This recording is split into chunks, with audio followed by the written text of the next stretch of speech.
Alright, sorry for the little delay, but we are getting started.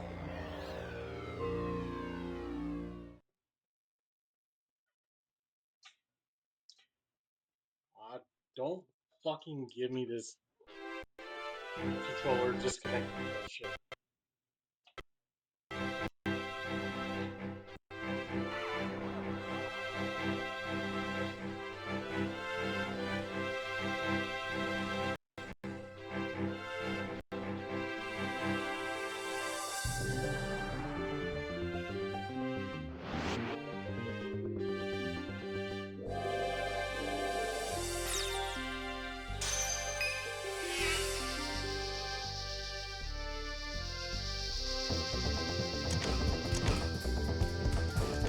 Run, Pac-Man. Run with the game disc.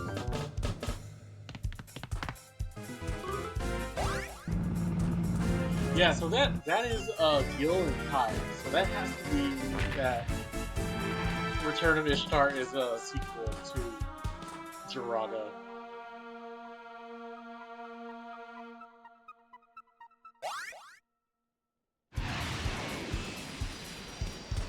Yeah.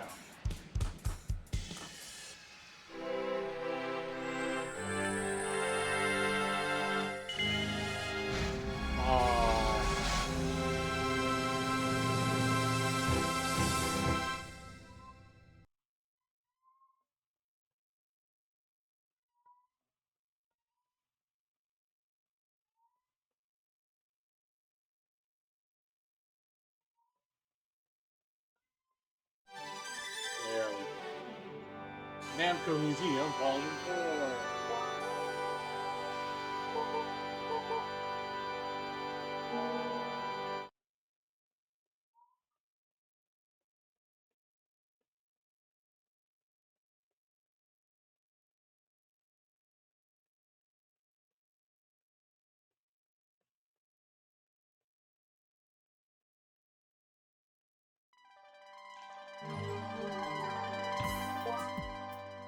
Welcome to Namco Museum. You register your name on a memory card, you can save.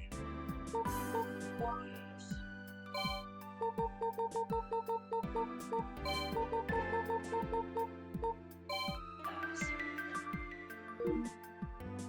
No smoking, so you can feel free to take pictures. Please do not touch the items with your hands. Alright. Oh! Wow, that's a huge change. Okay, so in the previous games, you have to hold triangle to like look up, but it wouldn't stay looking up. Or rather, like you have to hold it and it would go up, but once you let go, it would go straight down. But this one is like, oh, you can adjust it. You can hold it a little bit and it will keep that height. Wow, I cannot believe it took them 4 games to get that right. I'm assuming that's the fairy girl from Pac-Land. Okay, so we have X-Ray, Assault, The Return of Ishtar. I think that's the Genji and Heike clans, Pac-Land, and Ordine. So I think I've only played Pac-Land out of these. So this is probably the game that's like the most new. And then whatever this means, X-Room. I guess we'll go in here first. We'll work our way clockwise.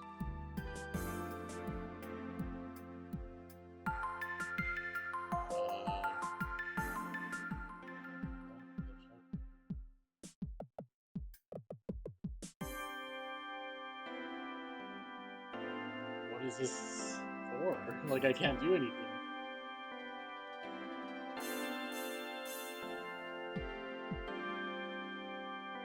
Yeah, it's weird. It doesn't let me do anything.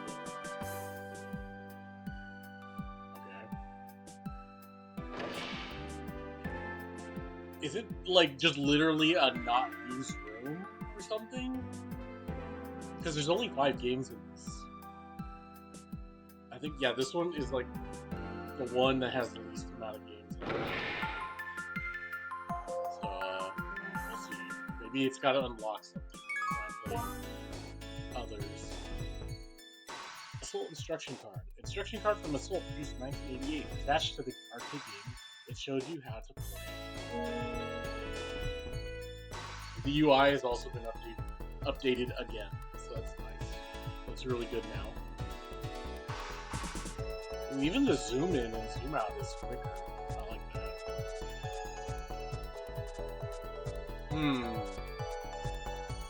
I wonder if this is gonna let you use the twin sticks, because none of them have done that.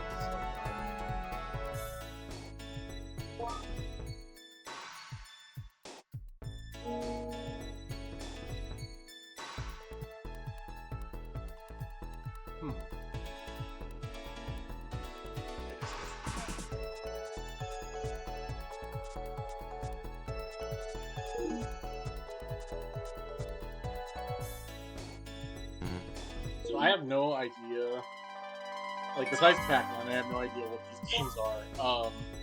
I'm gonna assume Assault, yeah, Assault uses a unique dual joystick control to move the player's tank. Yeah, so I assumed it was gonna be like a tank game of some sort. That's cool.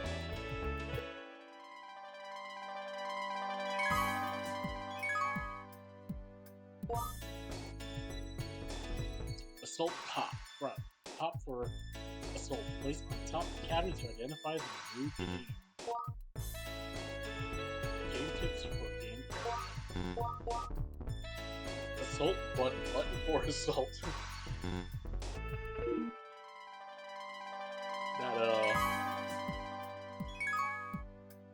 That does not come. That doesn't really roll out as nice as it should, I guess.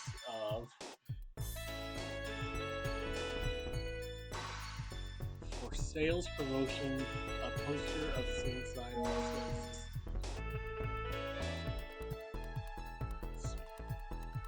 Ooh, these are physical models. Wow.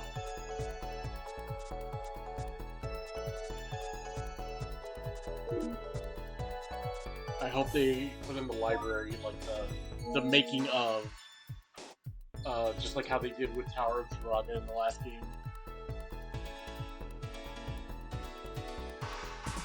That's it.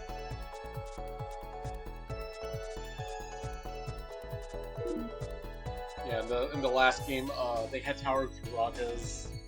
I think it was just a poster, maybe it was like a promotion. But it was all done in like real physical props. It was really cool, really charming, and they had in the library like how to make that.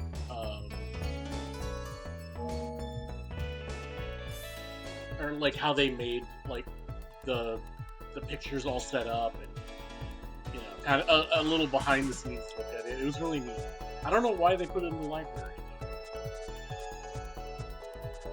though. This looks like a shmup. That's not what I was expecting.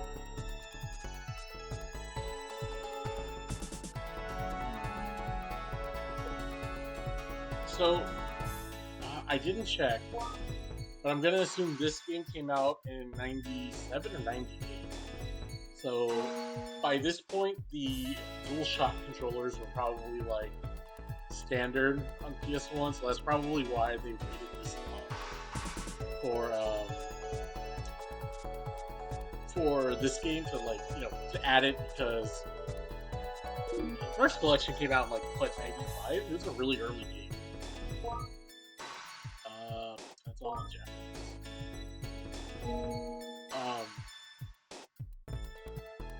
So they probably waited till now just to be like, well, let's put some of the more recognizable games in first, and then also let's wait until people have the dual joysticks that they can use.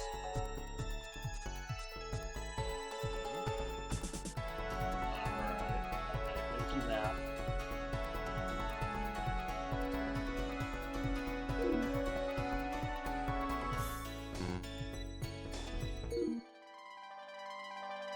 That was a lot of users. Planning data. Plan specifications for Assault sample.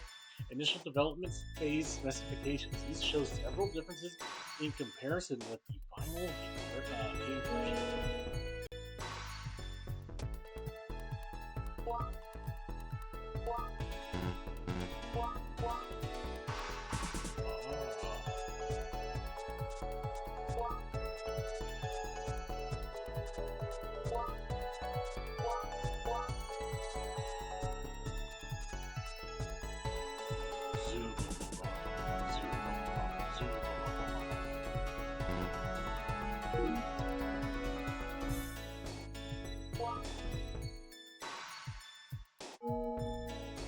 Wow, they have like the whole, like all of these plans for the game. That's incredible. I think the last game kind of added more, and oh,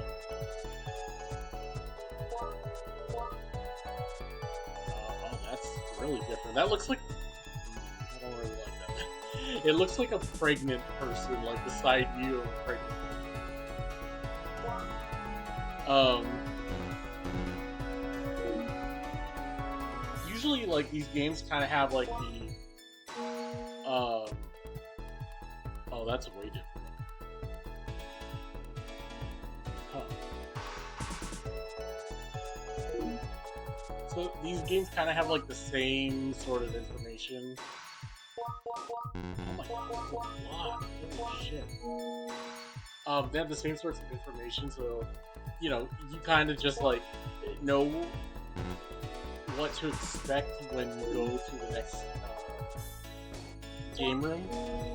But in the last game, they kind of like you could tell they changed a lot of stuff and they souped up the museum experience, and so they've started to add like a lot more like design concepts, art, stuff.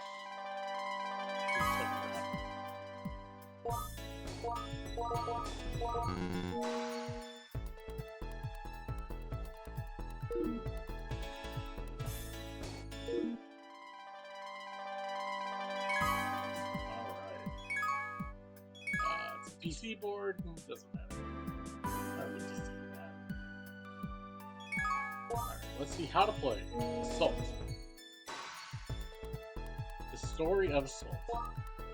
In the year 2199, the world's population reached saturation and found a new planet, Earth. Pilot 1 planetary explorer was launched with 1,000 scientists and engineers and 2,000 military personnel aboard. The mission was a gamble for the human race. 35,000 light years from the Milky Way, Pilot 1 found a planet with floating continents. Detecting a strong life form of the planet, Pilot 1 set out a landing to quickly occupy the planet. However, there was an amazing fact. The civilization of this planet was far more advanced than theirs, yet they never had war. More puzzling still, the native population completely vanished right after the conquest. Fearing for the safety of the second generation against a counterattack by the natives, settlers strengthened their positions by building a series of fortresses on the planet. Although this was for the protection of the settlers, they had no right to rule by force. You are a native fighter, you who must crush this mighty military state. Fighting for peace, you are the only one who could save the planet. That's awesome. I was like, oh no, this is such a long story. And then I was like, oh no, we're gonna be colonizers. But no, we're the actual natives of the planet fighting back colonization of it. That's great. I love that. How to play. By controlling your own tank, you must reach the endpoint within the time limit while battling enemy tanks. Clear each round by destroying the enemy's fort. Your weapons consist of normal shots and grenades. There are 11 rounds in all. If you lose all your life, the game uh, ends, I guess. Version 1 and version 2. Two versions of Assault are available. The main differences are that in version 1, the old version, if you clear the stage when the time remaining is exactly 0, 0, your time bonus is awarded a perfect score. This trick is essential in earning a high score. In version 2, the new version, this feature is eliminated so the player's scores reflect pure ability. Version 2 can be selected by the game select. I don't think it really matters for me.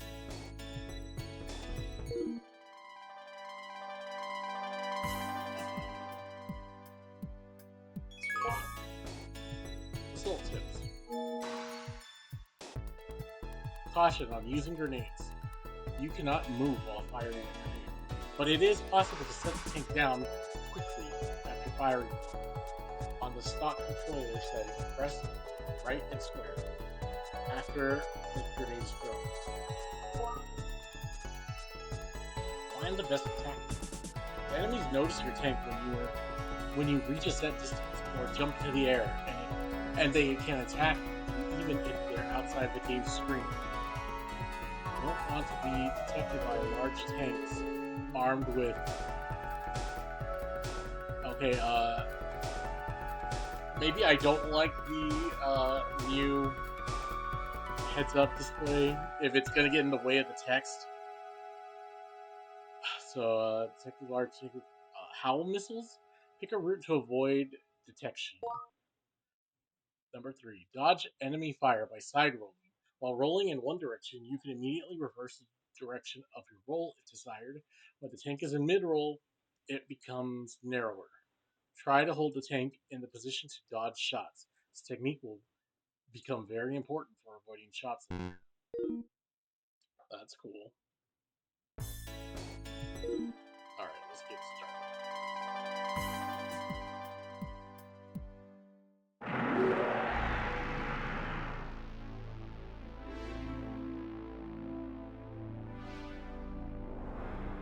Scary.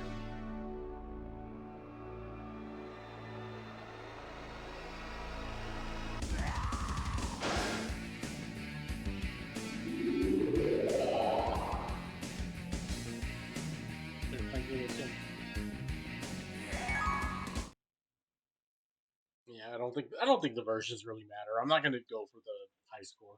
Wow, that looks really good. And this is a 1988 game.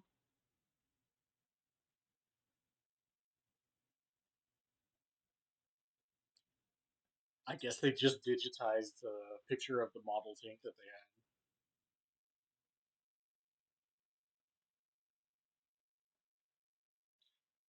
Ooh, look at them graphics.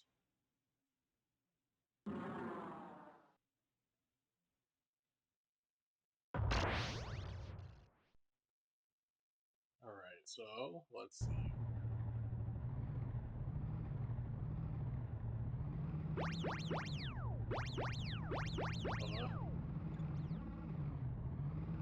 Oh God. Oh, I don't like this.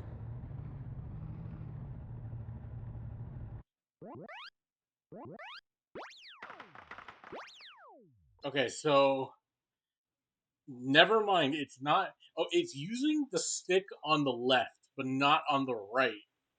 And so what it's doing is it's using the button placements. So like I have to.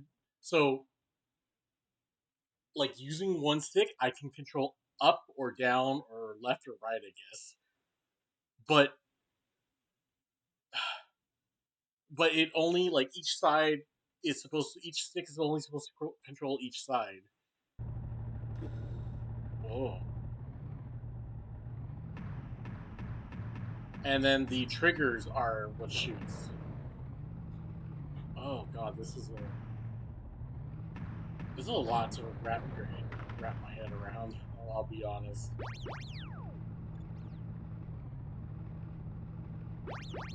Okay, so the stick is like I'm sorry, I'm sorry. I'm so confused. I'm getting so turned around.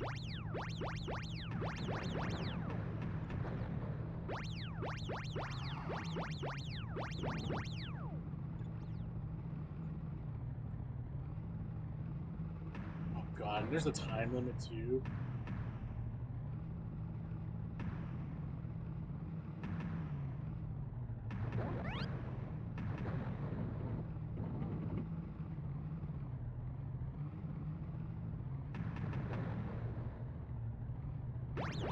Uh, oh god. This is a lot more. This is a lot harder to control than I was expecting.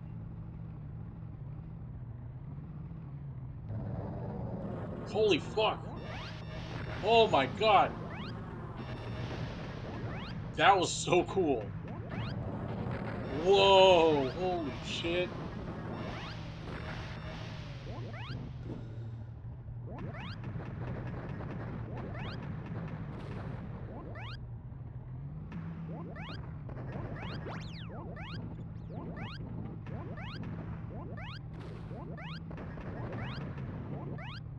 No, my time!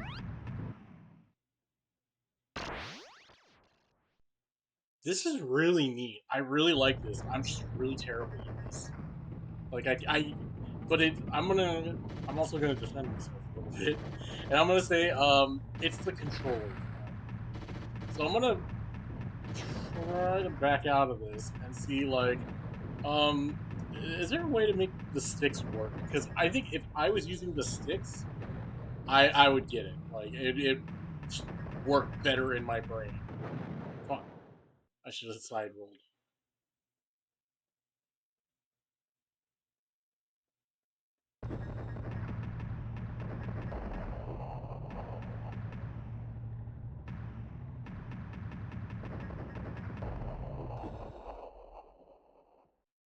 Okay, well, I beat stage 1 at least.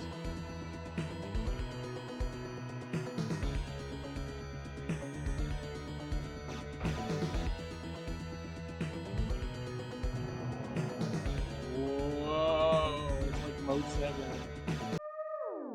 Whoa. This is like really fucking cool. I'm like, ah, I'm very impressed by just the graphics and stuff. Like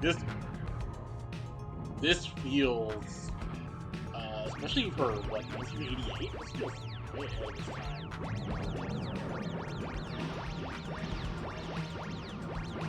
Okay, this I think is neat, but I don't like that you can't really control where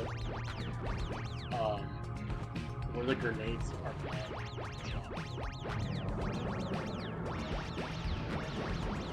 Kind of are just going to be shooting forward.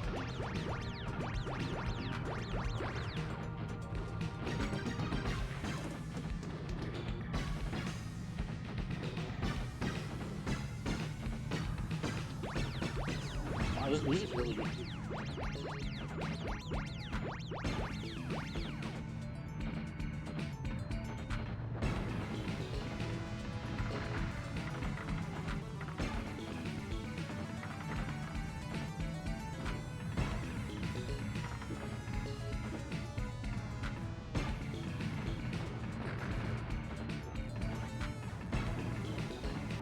Ah! Game over. Blazer. Robbed a leopard.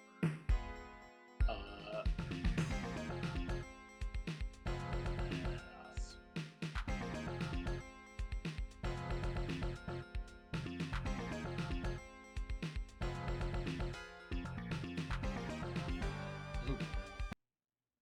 Panther.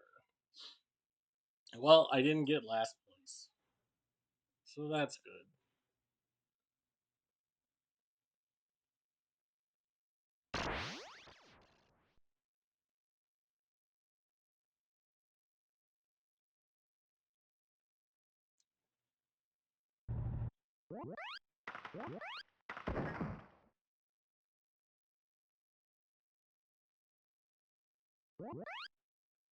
Let's see options.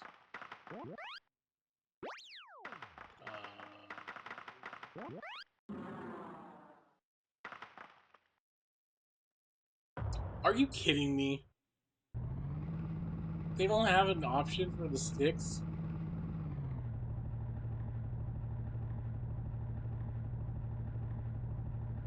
Oh, that sucks. God damn it.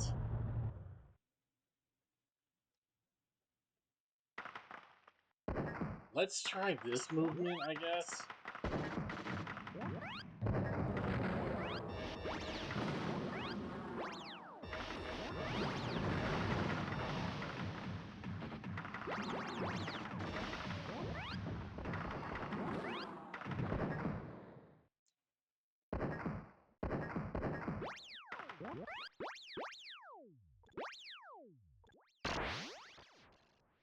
Okay, I'm gonna change the controls. Let's see how this works.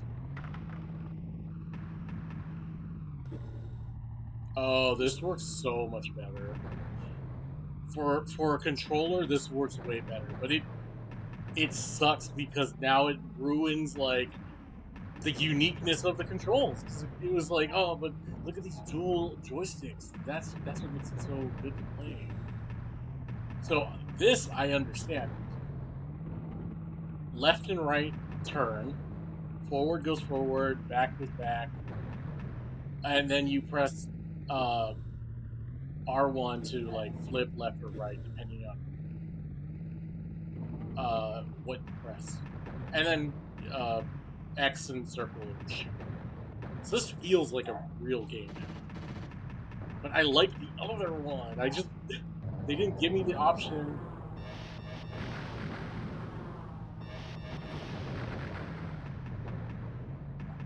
The other one just didn't give me the option to like play with control sticks. I thought that was the whole point.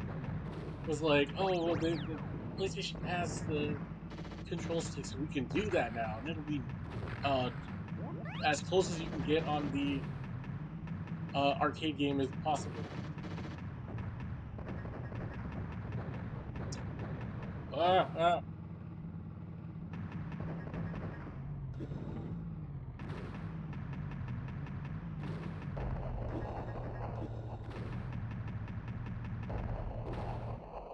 Okay.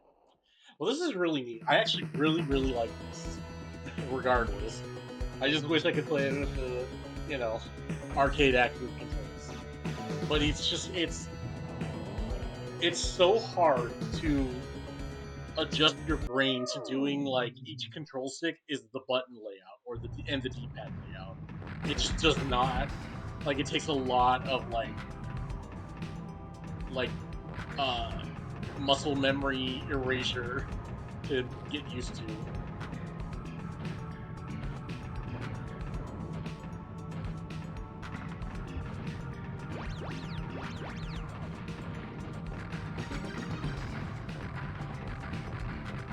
Fuck those dirty Earthians. Oh shit. This is also kind of tough that they can shoot outside of the screen.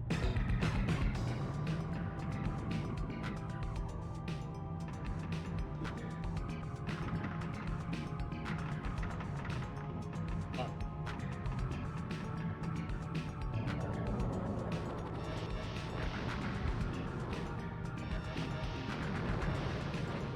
I still wish you could like control. That's so cool. That is so fucking cool. Oh my god. God. I still wish you could control like the direction of the grenades. You can at least, you know, turn left or right, which was very hard to do before. Now it's like easy.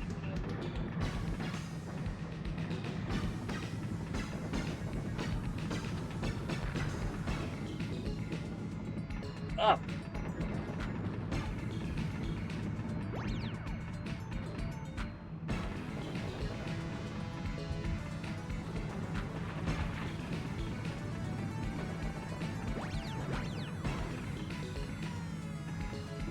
Whoa, whoa, whoa, whoa!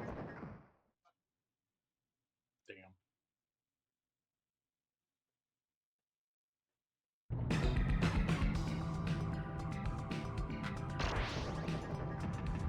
Fuck!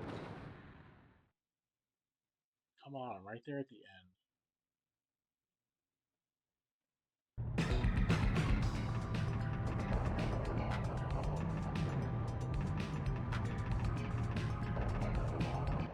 There.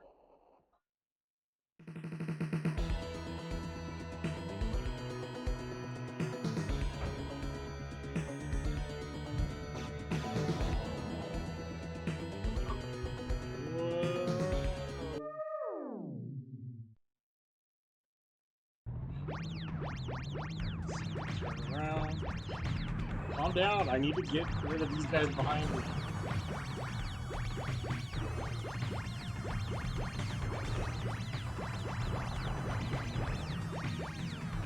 Okay, okay.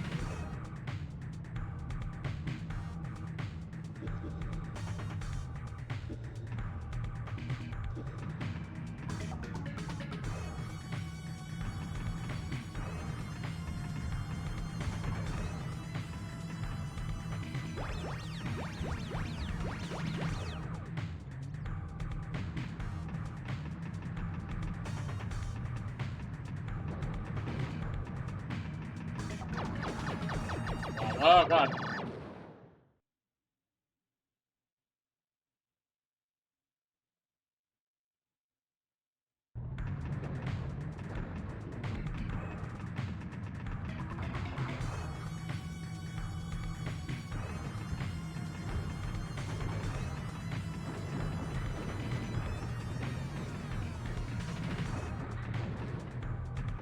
Ah! Oh man, these fucking guys just come out of nowhere, huh?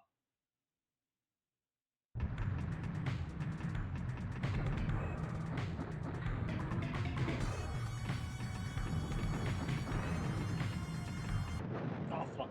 Okay, that was my fault. I got mixed up on the side roll.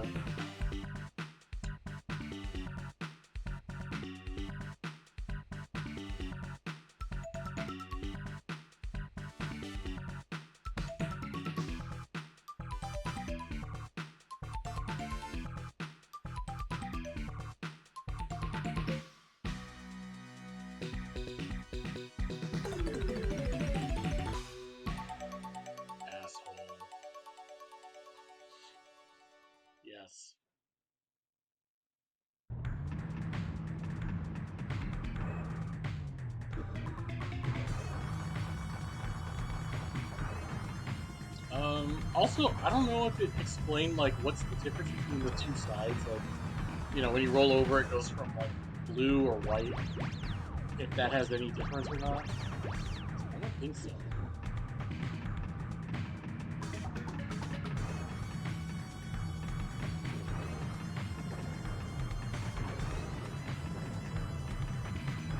Ah, ah.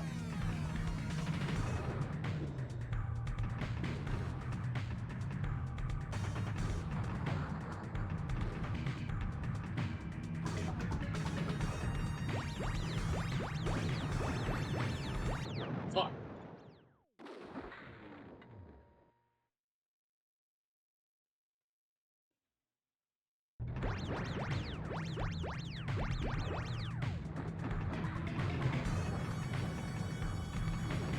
Ah.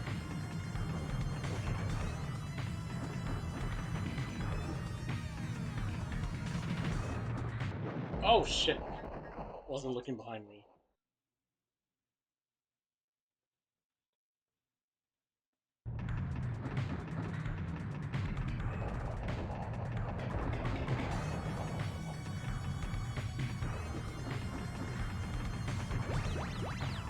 What? Ah! Man, this is super fun. This might be the funnest arcade game that I've played. That I've never played before. Like, this is really, really cool, really exciting. But again, I am also using the bastardized controls.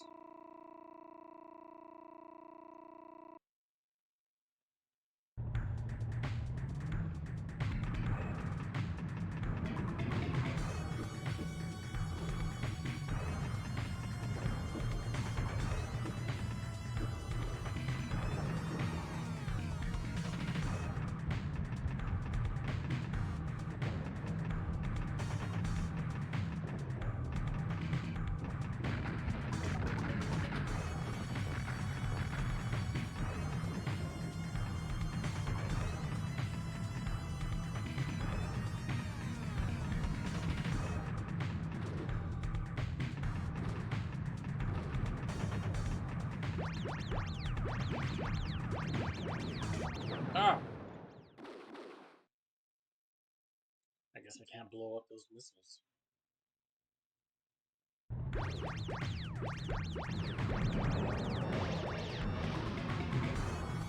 They need to put more of these jump pads in. And they help a lot, like by kind of giving you a good chance to survey the area.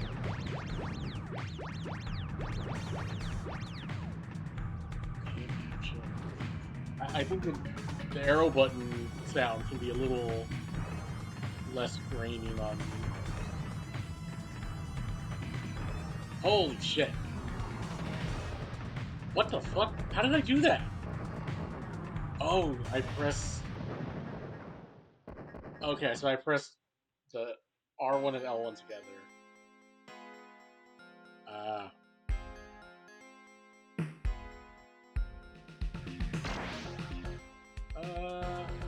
Nah.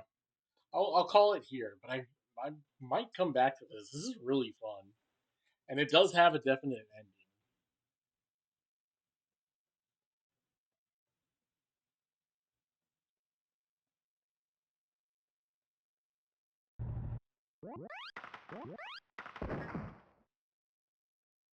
I don't know why I can't exit from gameplay, but that's fine.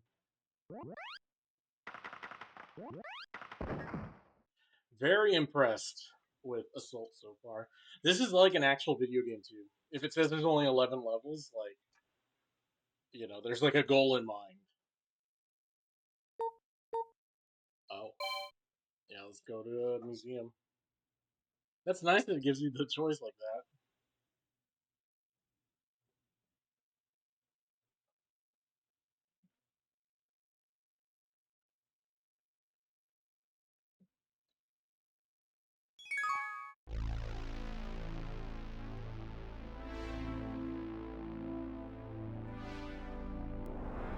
Wow.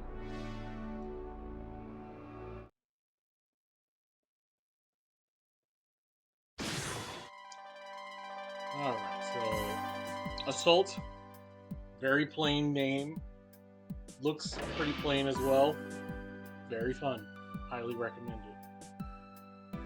Return of Ishtar. So this is probably going to be like Tower of Jiraga. So I don't know if I will... I probably won't play too much of this. Just because Jiraga was like... It's so big. Like, it feels like you get maybe so little out of just playing it once. But they don't tell you like, oh, it was available long ago. Oh, that's cute. That's the same tower from before. Did Ishtar claim Jiraga's tower after the events of the first game? 1986.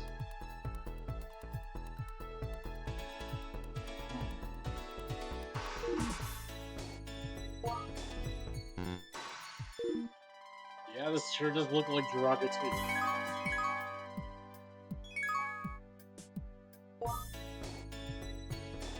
Leaflets.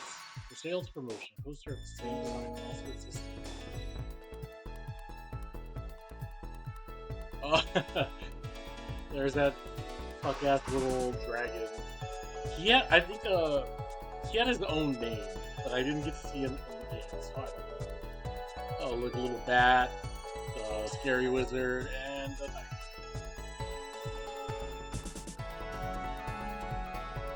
Although they hit the beach, the world was still sealed. To save the world, Kai and Gil must take out the blue crystal rod.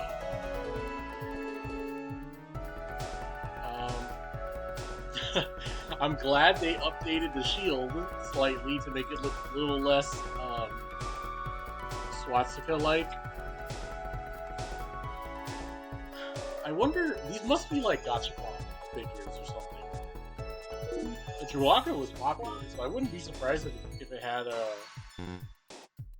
like a gachapon set back in the day. PCB board.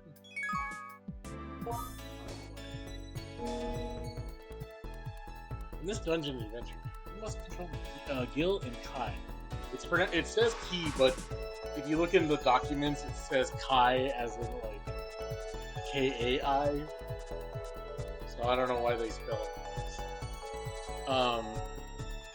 You must control Gil and Kai together. Collect the keys and escape through the highest level of the tower. Even if you reach game over, you can continue by entering the password.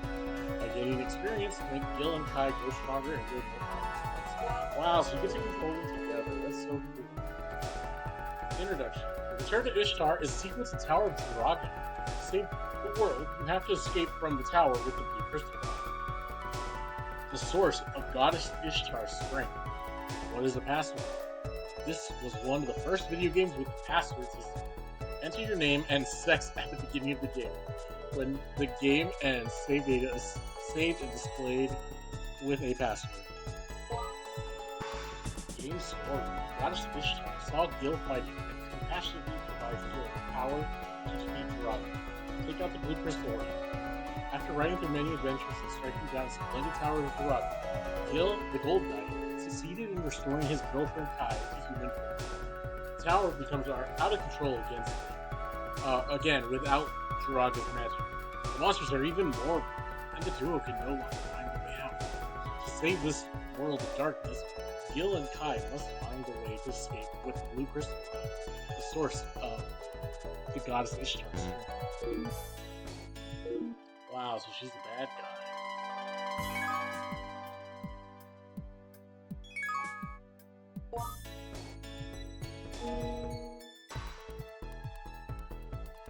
The player can play as one character as well. It's best to use Kai as your main character. Game progression. Get experience points by beating enemies. Find the keys, then go to the exit. Remember the room passwords. If Gil is not with you, you with you at the exit, use Call Gil to make him warp next to you. That's what every girlfriend wants. The rooms are linked in a maze-like fashion. There are 128 rooms total. At each location, check the room's name appearing at the top of the screen. When you choose password and continue, you select the starting room, but essentially this room is as close to the tower exit as the room listed at the top. How to use Gil. Some enemies are easily defeated by Gil. When fighting with Gil, use magic spells to support him. The enemies tend to attack Kai. An effective technique is use Kai to draw the enemy while Gil picks up the key. Watch your remaining magic points. Kai's magic points are not displayed, so be careful not to overuse her magic. Develop powerful characters. This game is an RPG. As Gil and Kai beat enemies, they gather experience points and grow more powerful. As you continue, magic points and power recover to full. So develop Gil and Kai by beating as many enemies as possible. Wow, this seems like really complex. I thought the first game was like really like archaic. Like it's really slow. Who are you? Are you supposed to be Ishtar?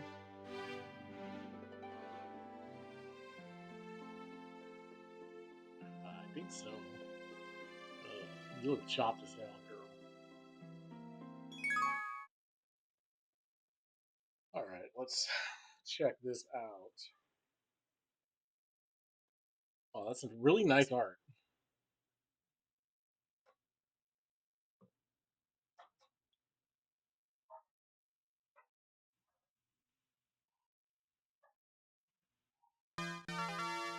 New game.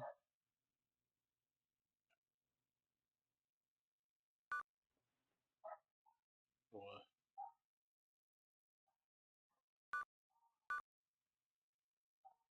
Oh, input by L button. That's weird.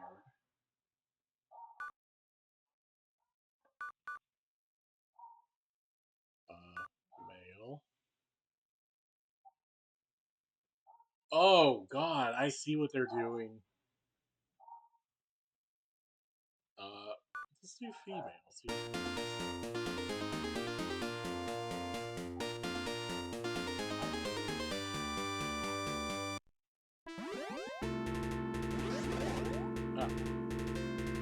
Oh, this is fucking weird.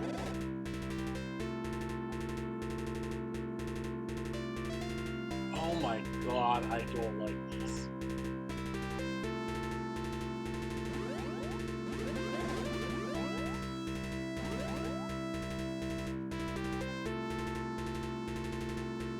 How did...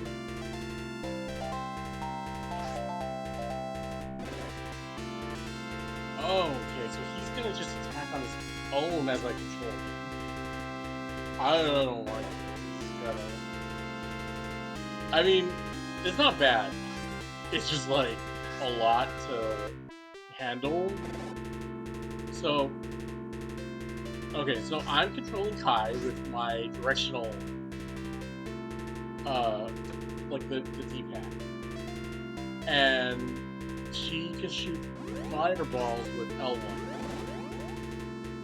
But Kai, I mean Gil, I'm controlling with the buttons, and the sword just comes out, you know, whenever he gets near an enemy.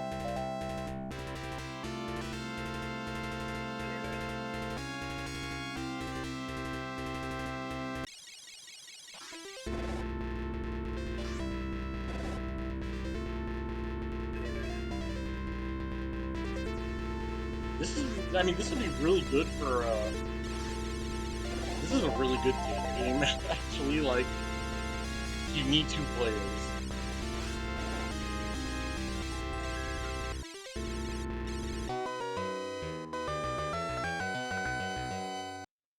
Oh, that's, the password's just 3 letters?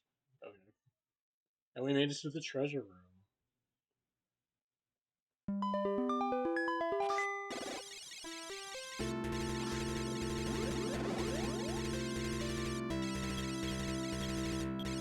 Oh, so I was wondering, like, I kept pressing R1. What is this? Oh my god. So if you press R1.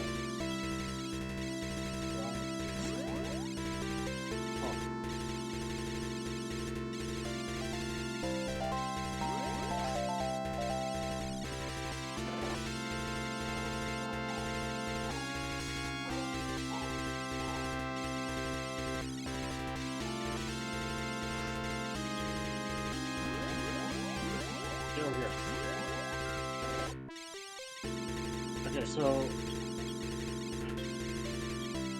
action, assist, identify monster, medical, blue crystal rock.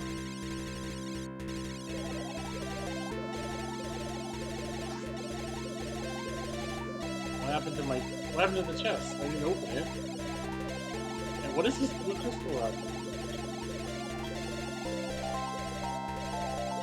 This is a lot. It's like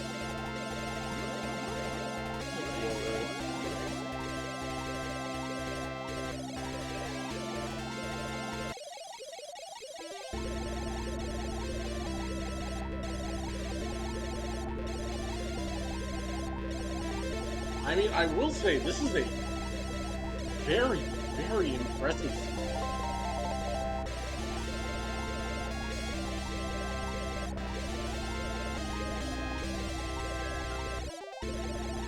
How do I go in?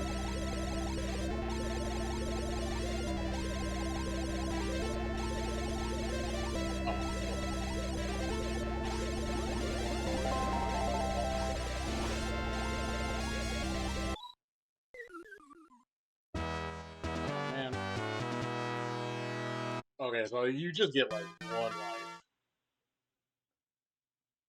That's really neat. I think especially with two players, that would be like a lot of fun. But you need to be like good at cooperating. But I mean, you got the password system, so it's not that big a deal.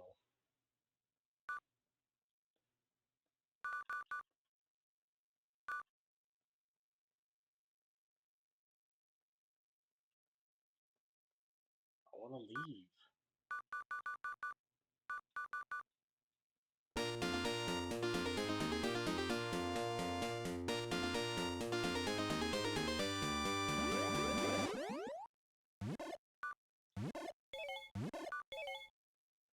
Okay, so that was just a taste of it, but I think that's really. Damn it. I want to press that. Oh, it just led me back automatically. Excuse me. Was not aware that you're gonna die like that. Slimes.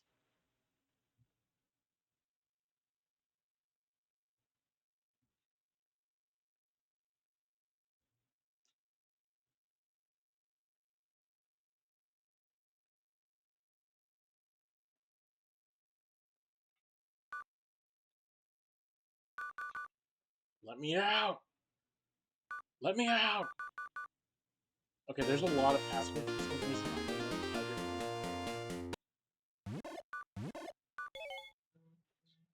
but this is really like the scope of this is pretty massive.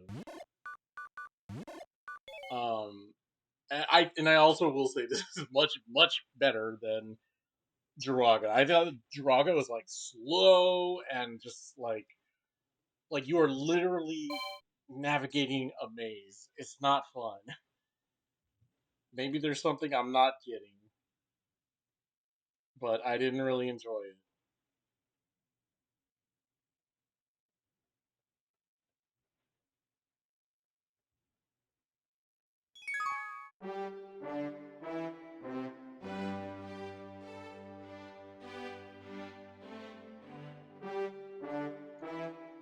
But you know what? I'll even go as far as to say like that, like this feels like I said this is like a good date game. This feels like like not mandatory, but like this is a good couple game, as in to better determine if you and your partner are good at working through shit together.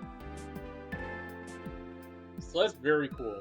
I'm very impressed. This might be the best collection so far, even if it's got the least amount of games. Let's go over here real quick and see if anything opened up. It did not. Wow, that sucks. I guess they just didn't have space, or they didn't want to include something. I don't know. Like, why would you not? Why would you not have anything there? Well, let's move on. The Genji and Heike. I have no idea. I've heard of this game plenty of times. I have no idea, like, how you even play it, what kind of game it is. 1986.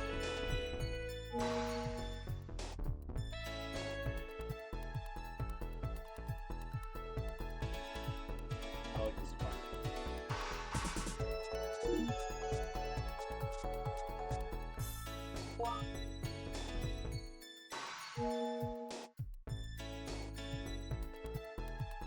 Ooh. It's that one country that this game is from.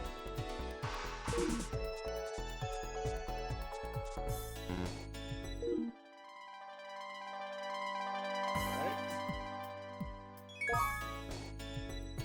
Ooh, that's super neat. The pot for Genji and Heike clans, mini banner on a suction cup. Other types are hung from ceilings. Ah.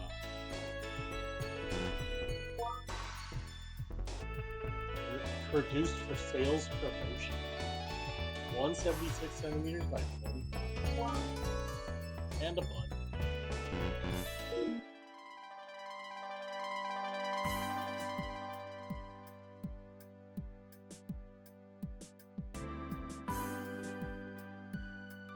Oh my god! You can hold left and right to strafe.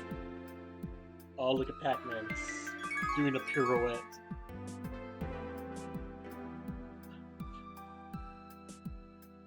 Wow.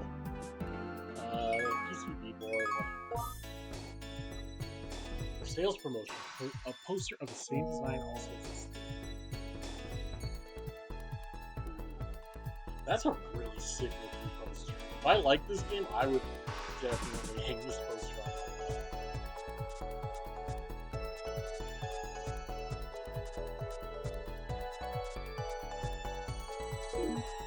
Too bad I can't read Japanese that well.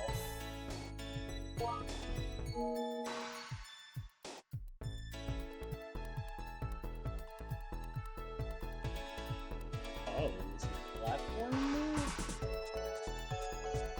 Like a platformer and top down?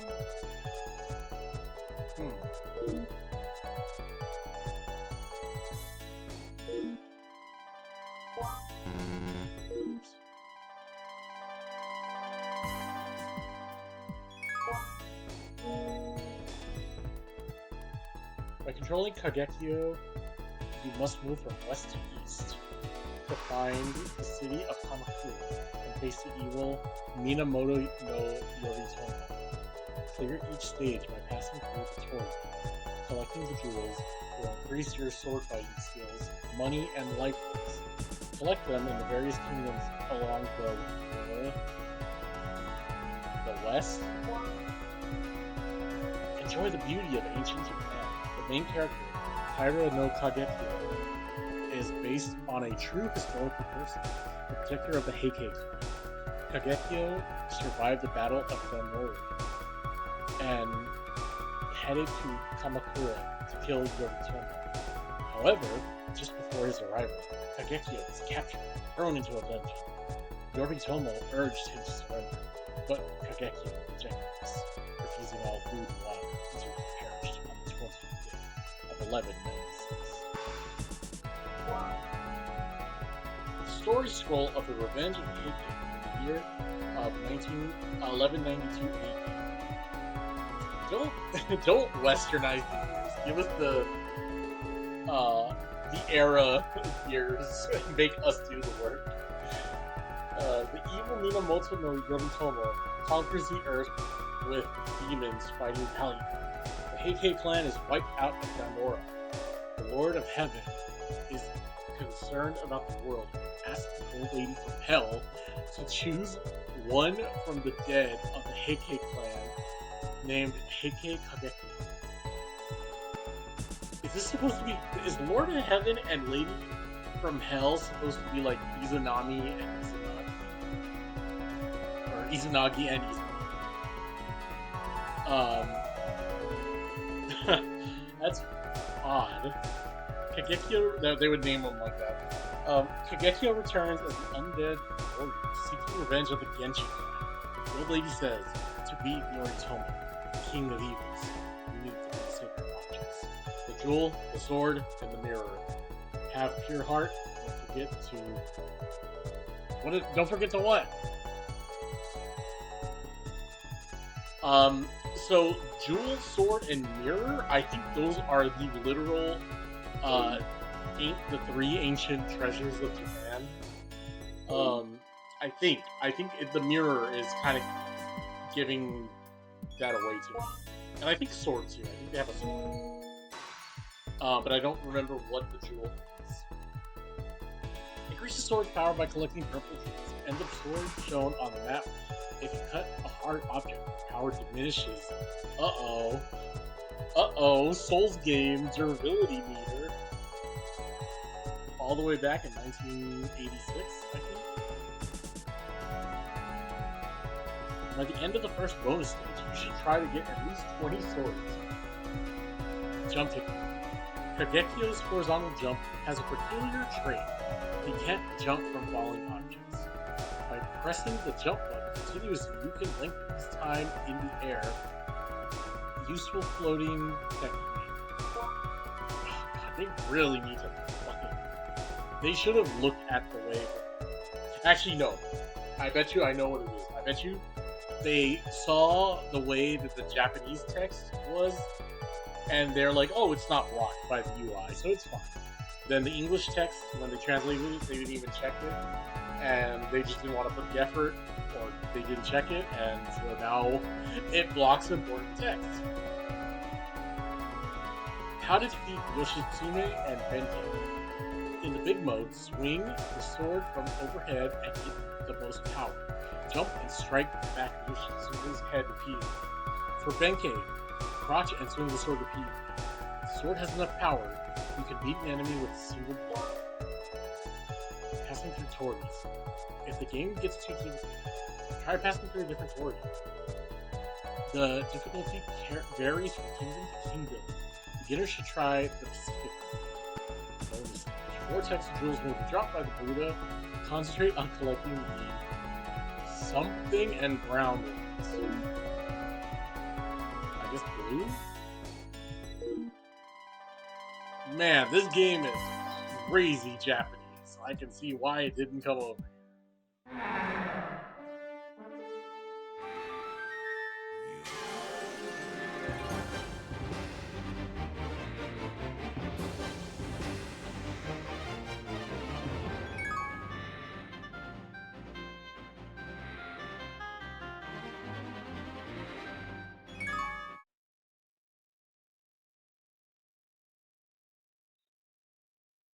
Okay, let's see how this is. Ooh, that is scary.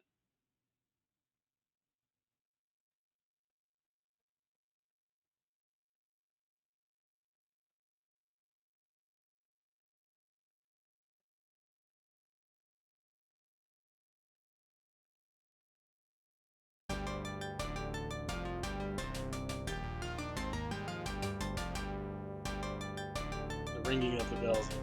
Gion monster. Okay. I like your voice. You cannot forget your duty to go and destroy Yoritomo. You shall have the protection of the priest. What? That was really fast. You cannot read it that fast.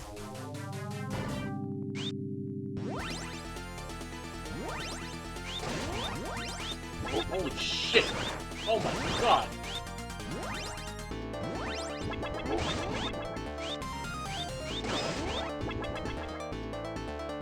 This is crazy.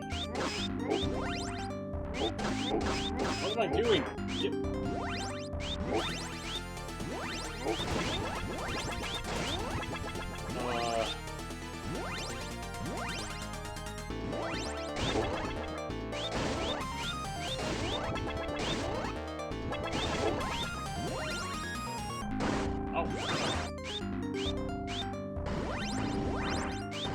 Oh my god! Oh my god! The end. And you go on if you want to continue. Press star button. Let's try that one more time. This stage is also like incredibly horrifying. I can only imagine a small child seeing this for the first time. See, look at that face down there. It's so scary.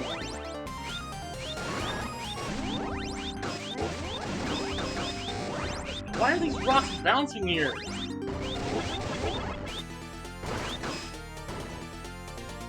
And it doesn't seem like there's anything else I can do besides just hold my sword like that. Sword.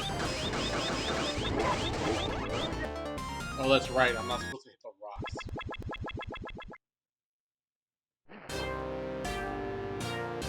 Oh. Oh my god! Oh my god! This is fucking weird!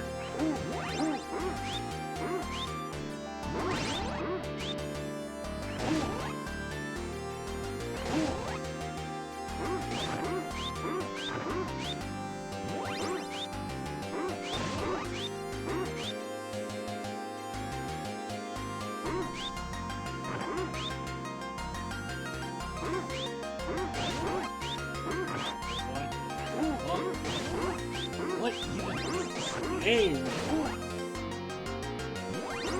What?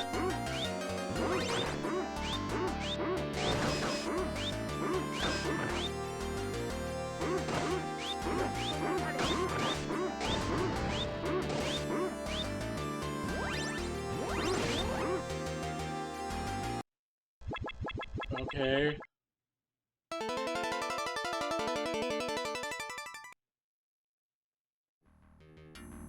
And now we're top down. Great.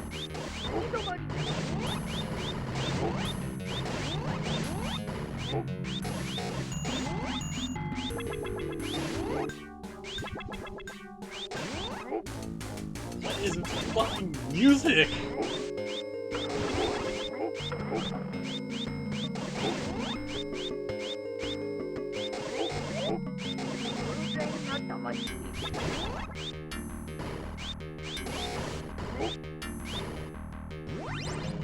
Oh, I can jump over this.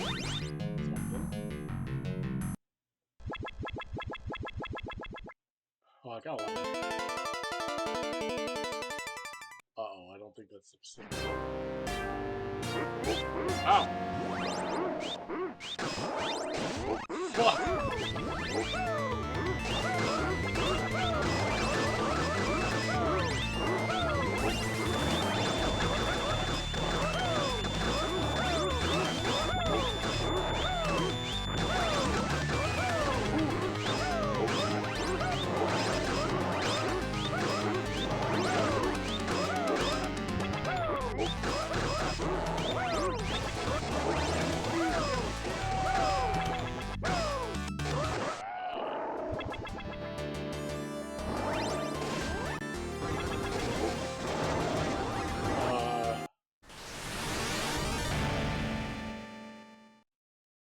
Let's try that one more time.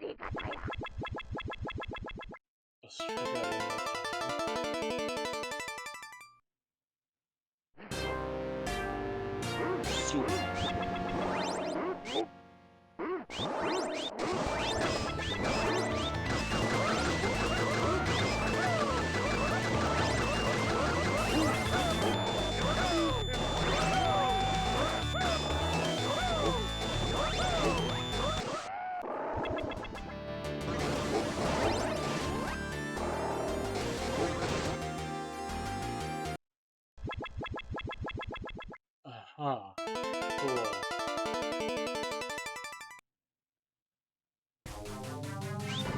not this one.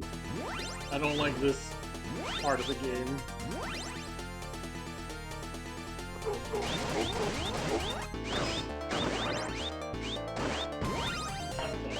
What's happening in this? Latin bar.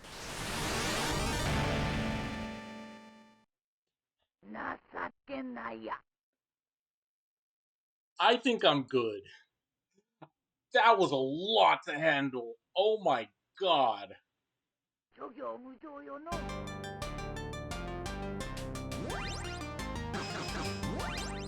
That was fucking crazy. That was like 3 different game systems mashed together with like the scariest Japaneseiest like setting possible. That was so nuts. Oh my god. The I will say the section where you're big is not that bad. That one feels like as jank as it looks. That feels like when you're the biggest, you have the most control of your sword.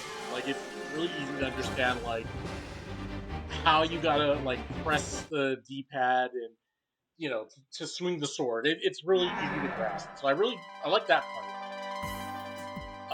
The top down is interesting. I didn't play it enough to get a good grasp of it.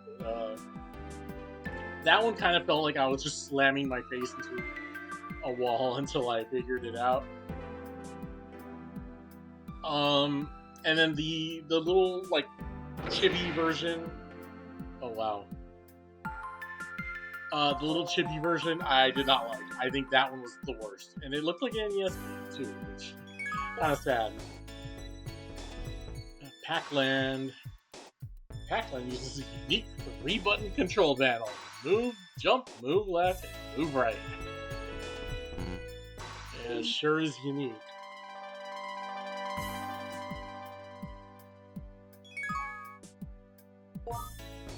Pac-Land board game made in 1986. Sold as the sequel to Tower of Jiraga. Okay, so Tower of Jiraga has 2 sequels. Return of Ishtar in video games, and Pac-Land on board games. Players explore each area of Pac-Land. The object of the game is to reach Fairyland without being robbed of one's own fairy chip.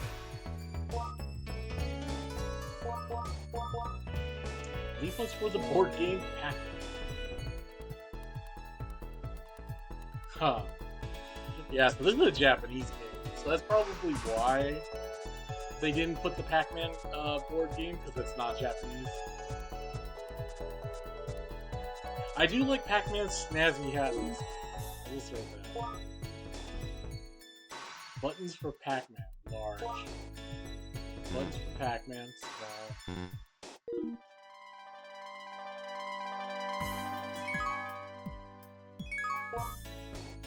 Pac-Land Pop. Cool.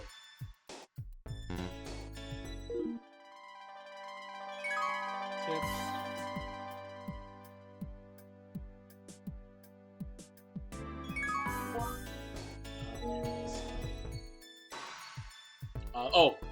So I got distracted. So my final thoughts on the Genji and Heike clans.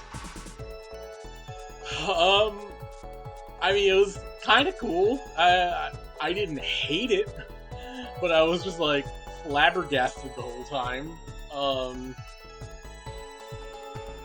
I don't think it's particularly good, but it was very interesting. Well, that sounds a little mean and a little rough, but I will say like it is like a mishmash of like a bunch of different game systems, so it's a lot to like keep up with, and it's just a lot of I didn't really understand like what determined like, okay, you're in this mode now or you're in that mode. So I don't know. Maybe if you had better choice in that, I would enjoy it more. But I like the big mode the best. I thought that was the best one.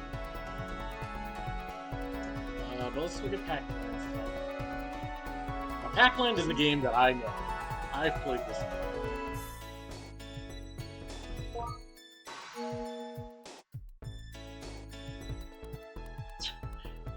Jump, left, right. Good fucking luck, wasn't it? Yeah, Pac-Land is a weird game if you've never played it before. The poster of the same design also existed. I love this art of Pac-Land. It's super cute. Really good map. A lot of little details.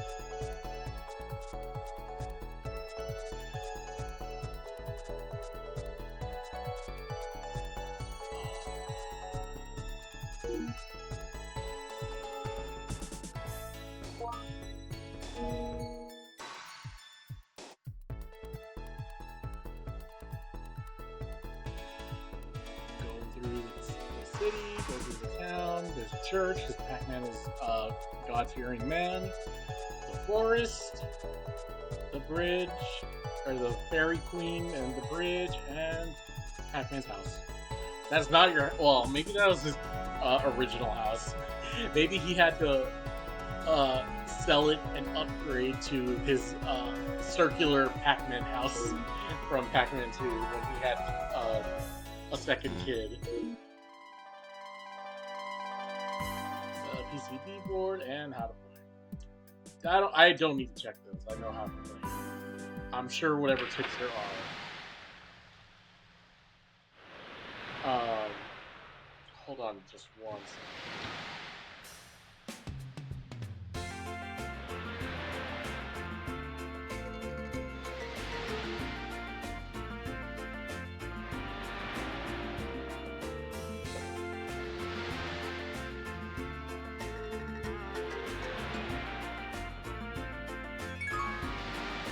Who's the purple beast?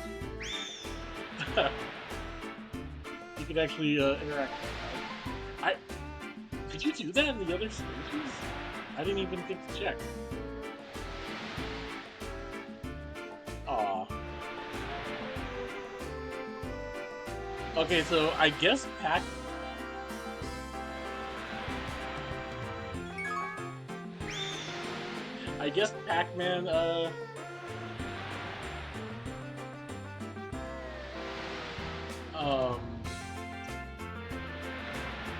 am I gonna like have to decipher the Pac timeline, because I'm feeling a little confused, because in the last collection, when you go to Miss Pac-Man's room, like, she is super tall. Like, she's got some legs. And this Miss Pac-Man, she's super short. So is Pac-Land like a prequel to Miss Pac-Man? Like, even Pac-Man looks a little different.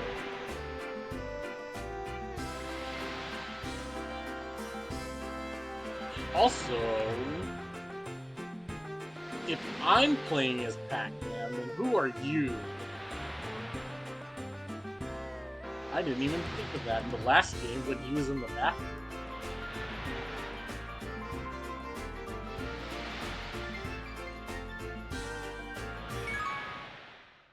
Or is this like a separate Pac-Man, a Pac-Hat? Like, there would be, you would think there would be Pac-Men. There's other Pac characters in like the later games, and there's like Pac-Son and Pac-Baby, Professor Pac. So I mean, I don't know. Maybe this is a separate dude.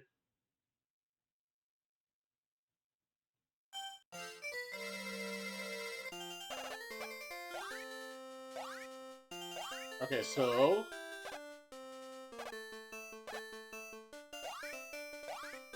you gotta mash the button. So I'm mashing circle.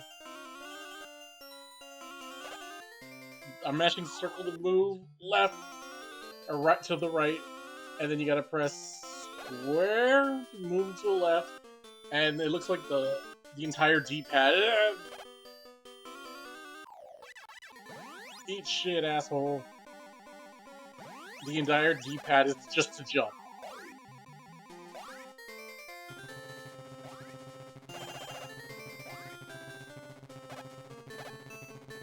God, this is it. I really do not envy whoever enjoyed this game because I could just imagine. Yay, the church! I could just imagine like someone getting addicted to this game and then getting like repetitive stress injuries and carpal tunnel from it.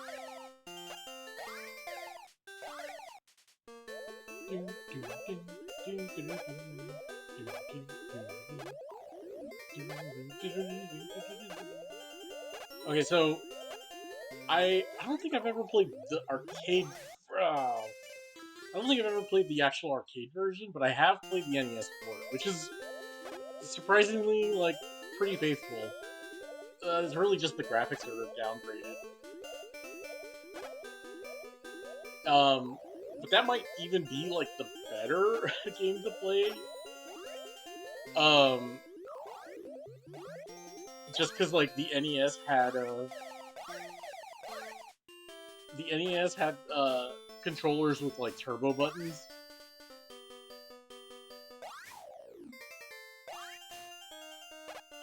Ah, get away from me.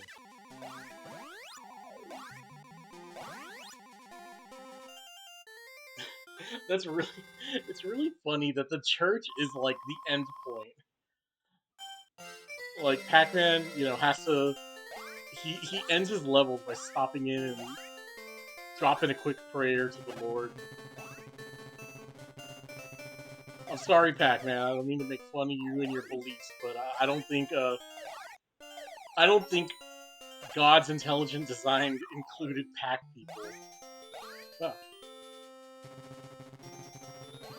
Also, this is like the fastest you can go. Like I feel like in the NES game you can go way faster.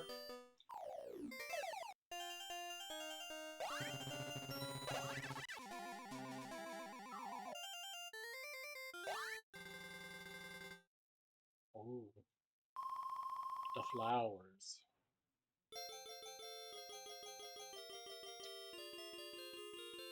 Ooh, the boots. Maybe that's why I was thinking like, oh, this isn't very fast. Oh no, the boots don't make you fast. It just makes you jump. It makes you double jump and jump higher. Get the fuck away.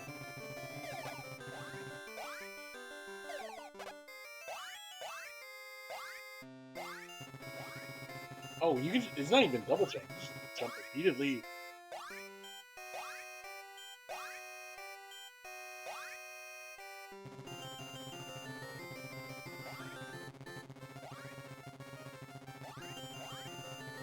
Ah.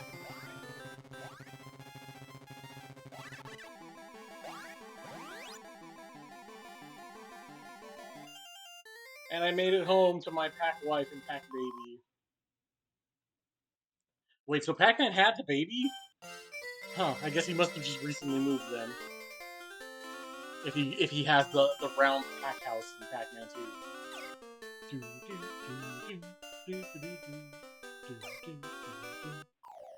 Ah.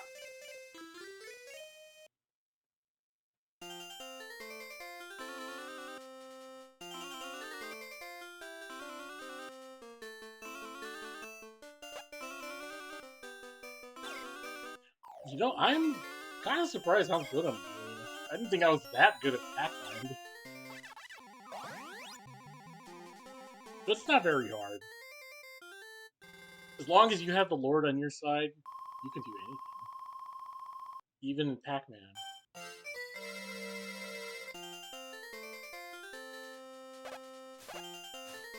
Are the I don't think the churches are in the NES version of the game. I think they take out the cross. I don't. Fuck. I was supposed to jump. Oh man. Oh. Oh, that's okay. I think I played a decent amount. Just in that, like I did a whole like cycle through. I went to go see the fairy. I got my nice shoes, and I went back to my wife.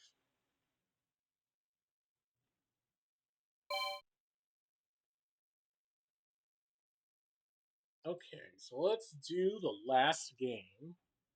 and then we can go check the side exhibits, which I think is just the theater and the library, and that'll be it. Um, yeah, so I talked a lot of mess about Pac-Man's weird control system.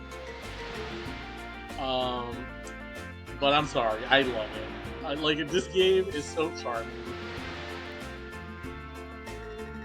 Like I can deal with the repetitive stress injury for Pac-Man.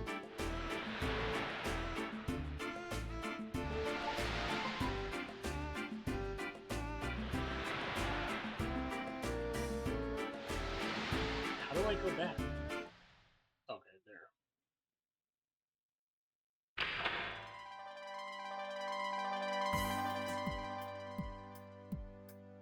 I mean, I can see why this didn't catch on, as much as the other games, but I enjoy it. I do like Pac-Man. It's a fun one to go back to occasionally. And the last one is Or Die.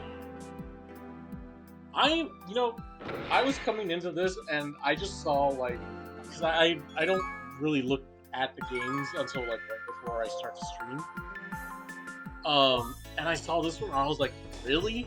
Just 5? That sucks. This is I was gonna say this is probably gonna be the most disappointing collection, but no, I think this is the best collection so far. I think these games are all very full fledged, and they feel like the funnest to replay, and they have the most I guess because they are older ones, these are 86 to 88.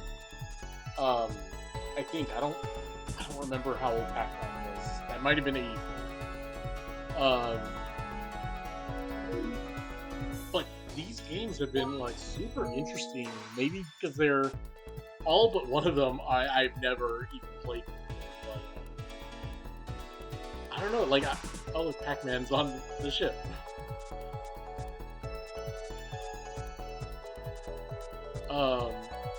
Bob Item.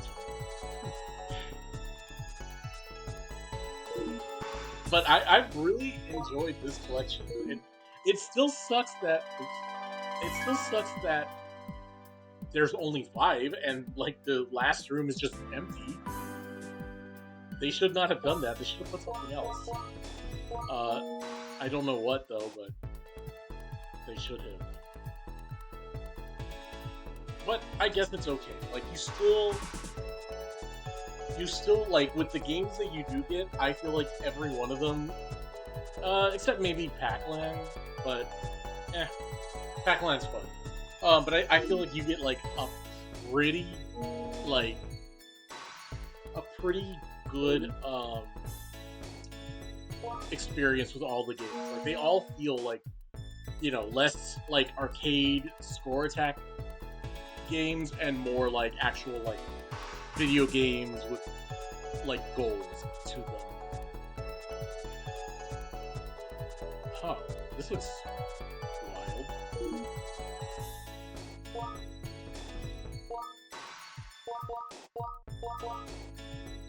That's just the same. The poster, the same design, also.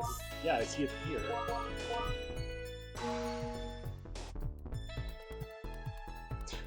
I like the character art. It's really good.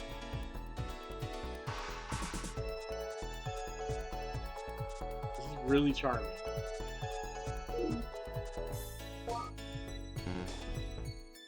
Wow.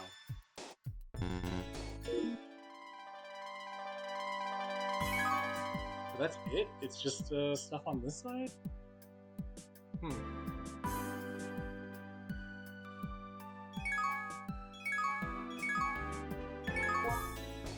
Buttons for Or Die. I like this girl. She's cute. PC. Forward. How to play. Side scroll shooting. Shoot down enemies with 2 types of weapons: shot and bombs. By collecting the crystals that appear when you shoot down enemies, you can buy more powerful weapons at the shop. By shooting down the boss that appears at the end of each stage, if you clear the stage, 2 people can cooperate. Ooh. Introduction and story.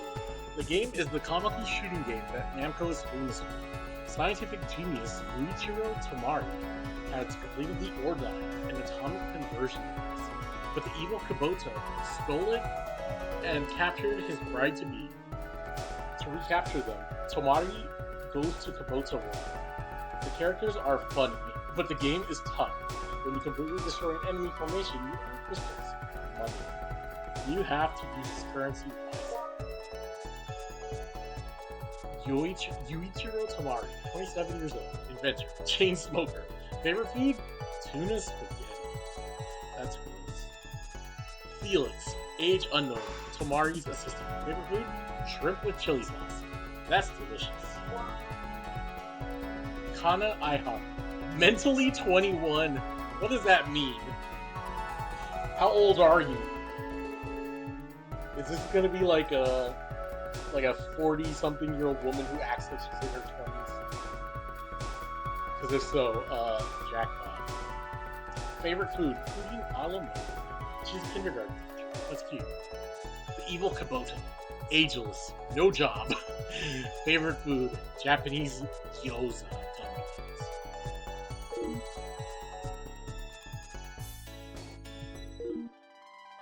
So there's a lot of personality so far. I'll give it that. Sky Inn. Shopping plan. You can beat the evil boss quickly if you're carrying a strong weapon. You need crystals to buy weapons. Make a shopping plan to remember how many crystals you need to buy weapons. Win a prize. Enter the Dream Corporation's flying ship and try to win a prize. To win the prize you want, fire a missile when its number appears on the right at the 3 o'clock position. You may feel dizzy at first. Once you get used to it, it's easy to do. That's it. Well, let's see. Sky Inn.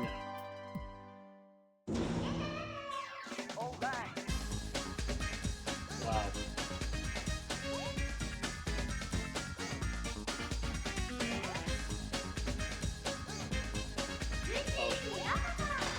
Oh, she's cute. Smiles free, hell yeah. Beam, Vulcan, Actor, Sway, Wide, Stocky, Asex, Speed Up, Bomb, Homing, Fire Bomb, Speed Up Shit, Smile.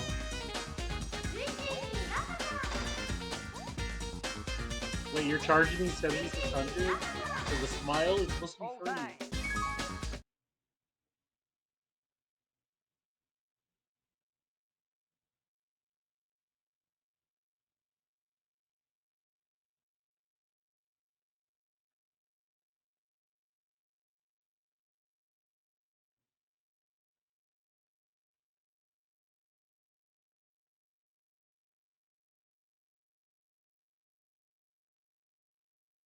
RAM test.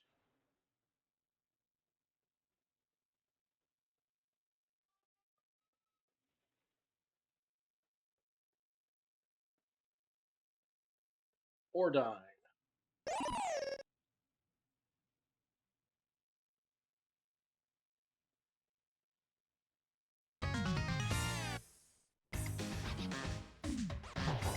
Ooh.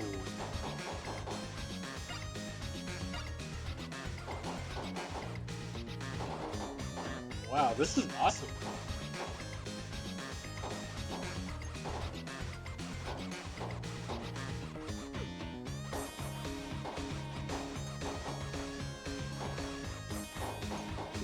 This reminds me a lot of what's it called? Whoa! Welcome to this racer. Select your items.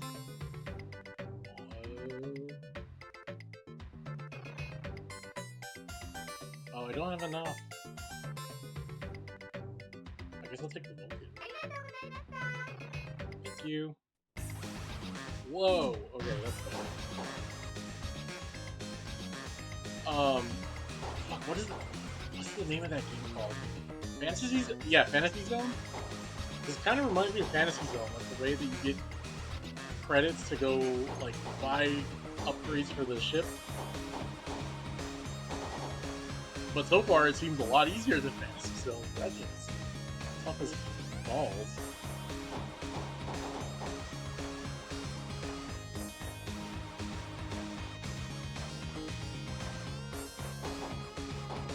Oh no, it was limited.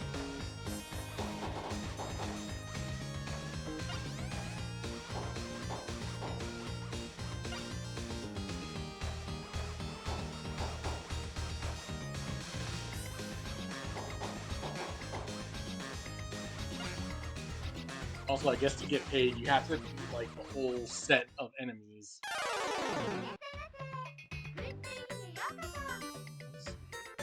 I only have 4,000. I don't need a speed up. I say that before I possibly need to speed up. Oh.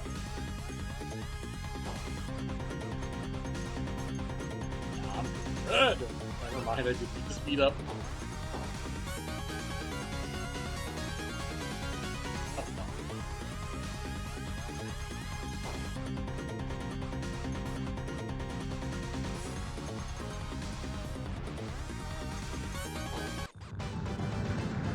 Yay. Wow. Is that supposed to be my assistant Felix? Doesn't really look like him.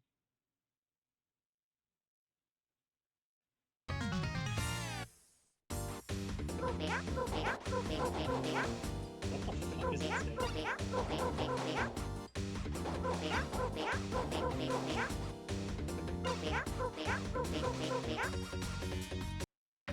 Oh. For 1,000%? This...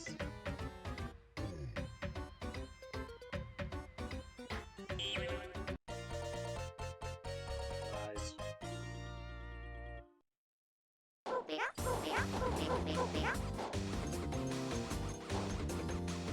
Oh, I missed the crystals.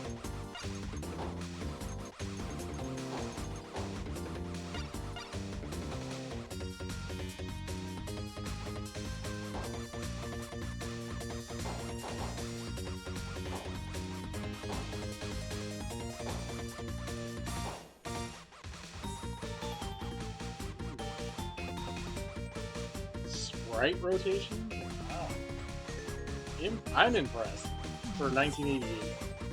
Maybe I just underestimated arcade games from the late 80s, but this and Assault were like really wowing me with the graphics.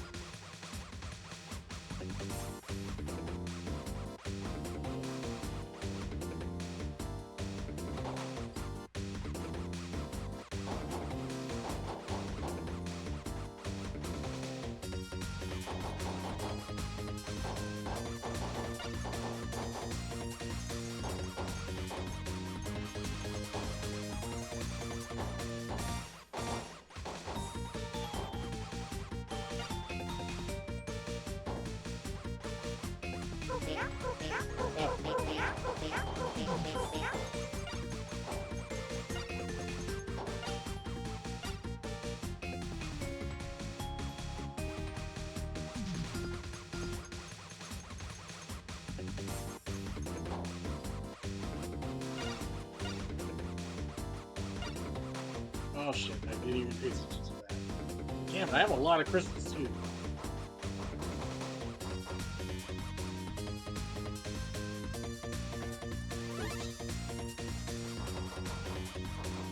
I guess you can't touch the thing.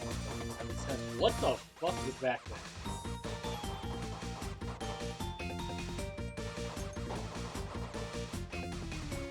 Ah! Game over.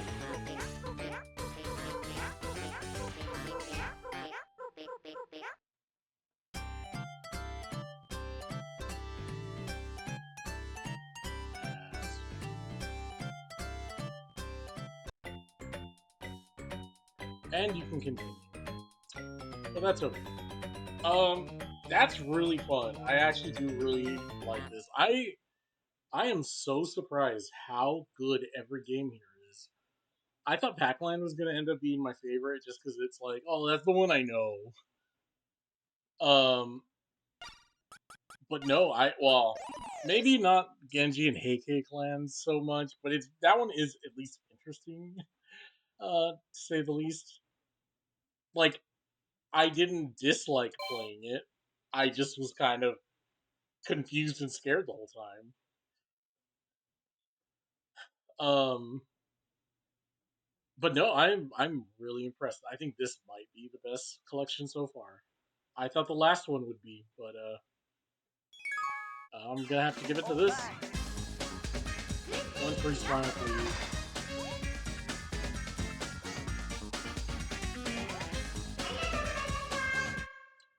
Aw.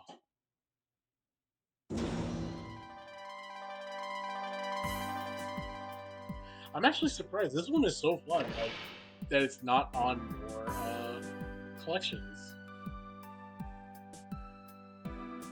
Like I think I said it before in one of my earlier streams. Like the problem I have with these arcade collections now. What happened to Wagyan?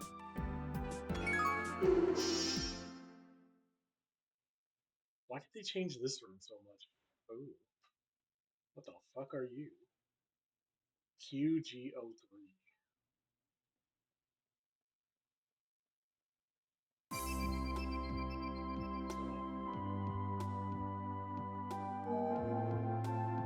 Ass.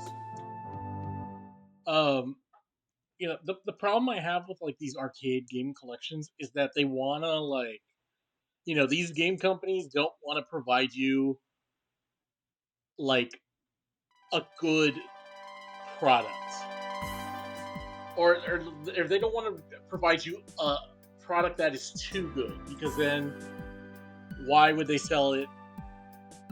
Like, why would they sell you, one collection that has every arcade game that they possibly have? Let me in.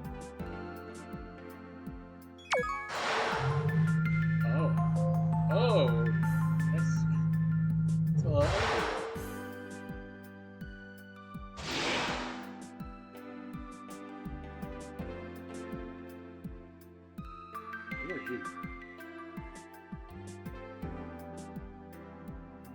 I feel like I know your face from somewhere.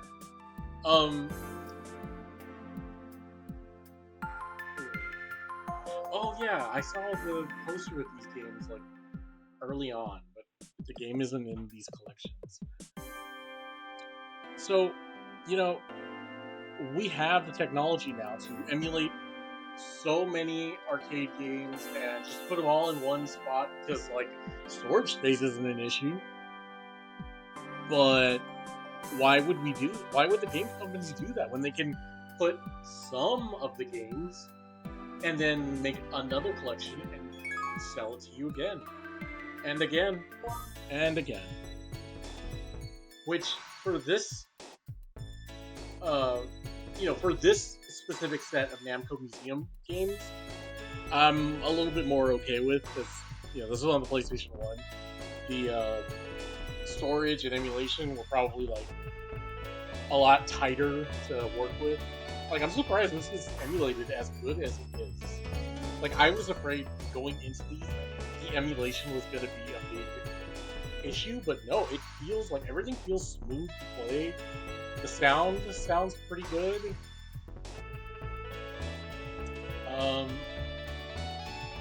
But yeah, so that's like, and when they do sell you like versions of like, oh, this Namco Museum collection or whatever, they always put the same ones. Like, you always have the classic, the staples, But when you have one collection with that, it makes you not want to buy another one. Because like, oh, it's gonna have Pac-Man, it's gonna have Diggo, it's gonna have Galaga. Like, I have a collection with those already. Why would I want to buy another one? Because maybe it comes with one new game that I don't have. Like, maybe that's the one that comes with Ordyne, whatever. So I don't know. Like I think like the answer is there. It should be a non-issue, but it just happens to be because corporate greed. What else to say? But let's look at the volumes of Namco NG. Well. If it isn't the whole reason I'm doing all of these games and streams, I'll get to you sooner. I'm almost there, actually. Featured articles with Dirt Box with link capability. I wonder what that means. Featured articles were Burning Force and 4 tracks, and Finest Hour.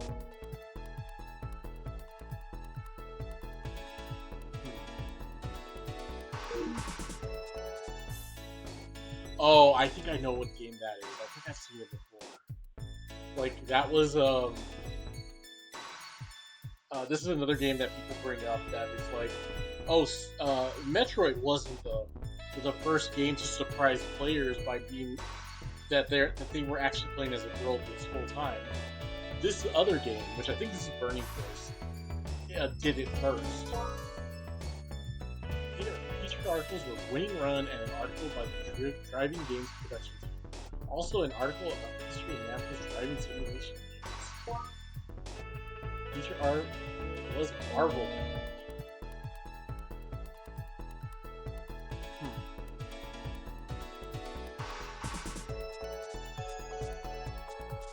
Oh look, there's Megami Tensei 2. I recognize that Japanese everywhere. I like Pack Dragon. Introduction of 2 new attractions presented at a trade show, including a commemorative issue of Gill Mask. Continuing from the previous issue, a report on the trade show was a featured article. Photos of NG fans were introduced.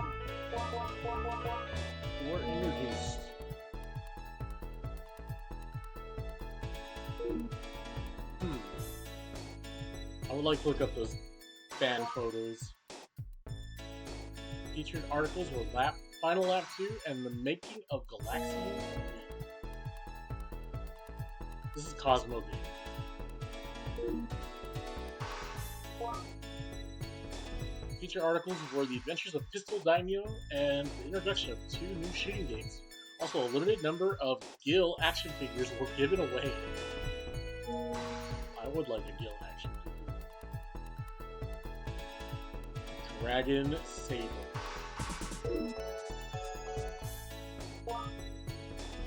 Featured article was a forecast of Namco's future titles, included for winning strategies for Dragon Saber and a short comic strip. Aw. Merry Xmas, Mappy.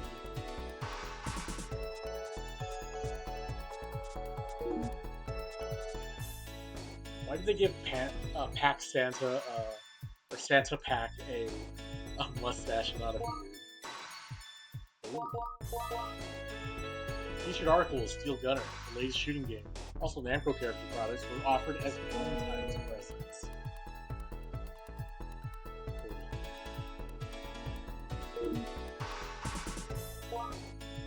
Featured article were Rolling Thunder 2, Winning Run 91, and Driver's Eyes.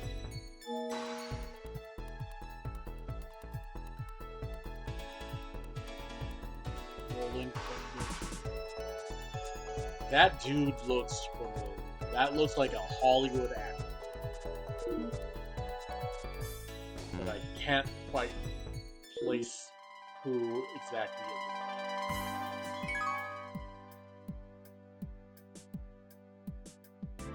is. So it's 1988.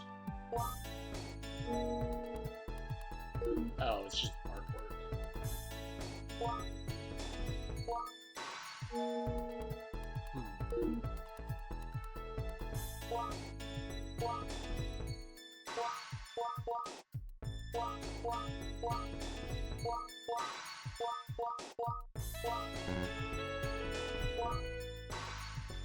Warrior. In contrast to settlers from Earth, these are the original inhabitants of the floating Huh.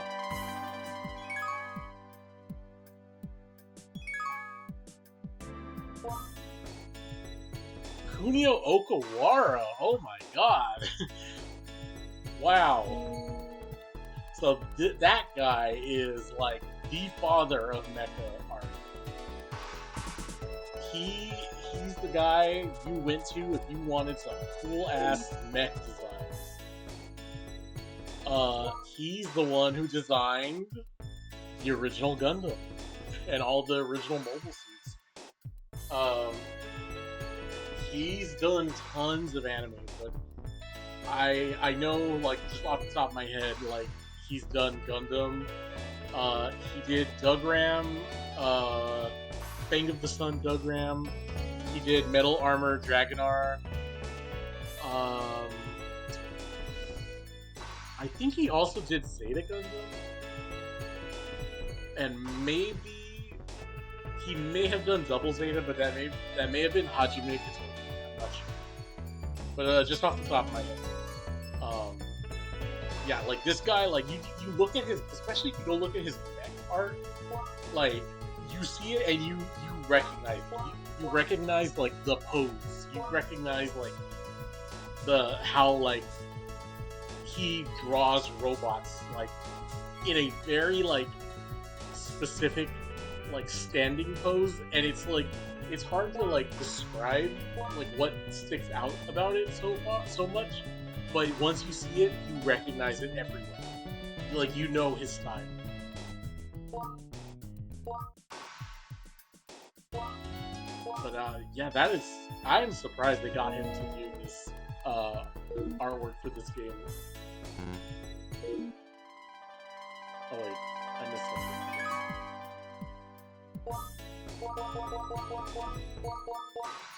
Assault Tank designs were conducted in cooperation with the famous anime artist Kunio Okawara. Okay, so it didn't really say new.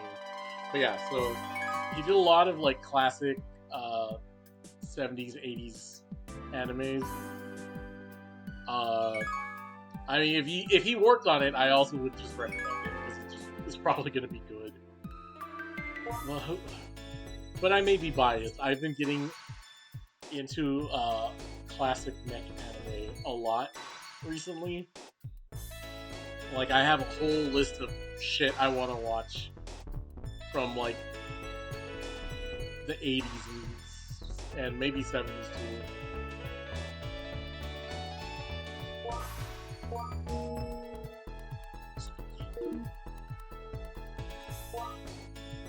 Like right now I'm doing my Yoshiyuki Tomino marathon. So I've been watching, because I've been watching Gundam with my friends, and I was like, man, Tomino's anime just hits like no other. But I want to see, like, you know, we just watched his Gundam works, and I thought like, well, but I want to see what else he has. Like, you know, there was like what 5-year period or 6-year period between the original Gundam and Zeta Gundam, and he was working every single year on something new. So I'm going through it, and so I've watched Ideon, which is a new favorite anime of all time. Like, it is incredible. Not my top favorite, but it's up there. Well, I don't know. Maybe it is my top favorite. I really enjoyed it, especially the movie ending, the Invoked. Like, fucking masterpiece, incredible, unbelievable. Then after Ideon, I watched Mecha Battler or Combat Mecha Zabungle, which is a lot lighter of a it's a lot more laid back and I guess like child friendly, because Gundam and Ideon are fucking heavy ass shows.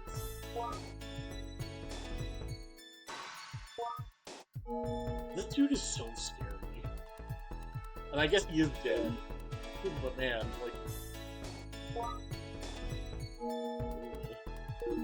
but yeah, Zabungle is like it's not as quite as heavy but it's still really fun. I just wish the story, like, I wish they would have gone a little bit deeper with like the overall story. I think they kind of missed doing that, but you get a lot of really fun characters, so it's okay. It's a solid like 8 out of 10, maybe 8.5.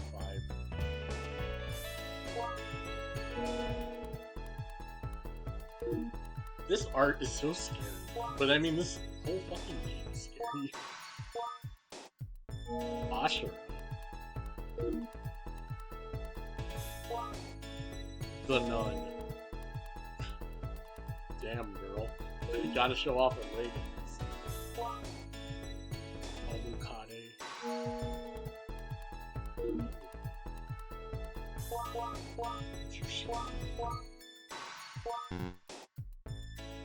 Show promotion tower sketches for a show demonstration display.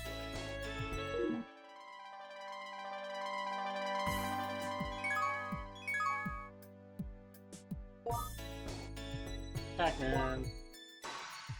Pinky Sue. Sue is supposed to be orange.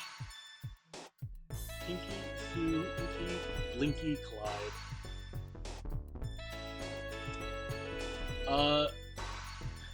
I mean, I get why they made her purple, but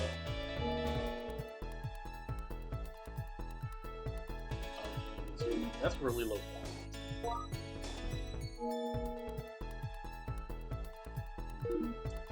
I get why they made her purple, because in Miss Pac-Man, Sue is just the post-transition Clyde, and they were like, no, we do not like trans people. She is a different ghost.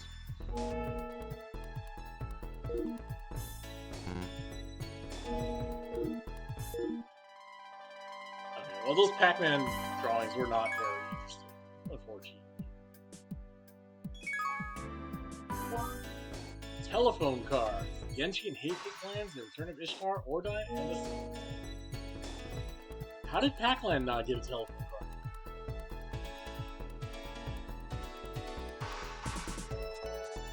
Wow. These are really nice. Especially the Genji and Heike plans one. And Ishtar.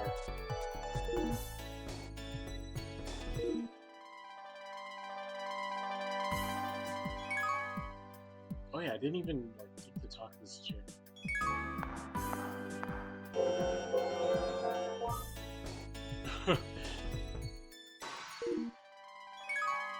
What is that face supposed to be? I have no fucking clue. It's so scary. But, I mean, I guess it's fine. Oh, this is really nice. I really like this.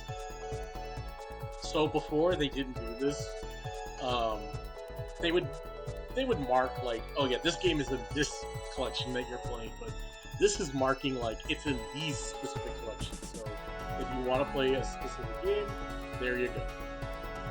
N is the first one, A is second, M is third, and C is fourth.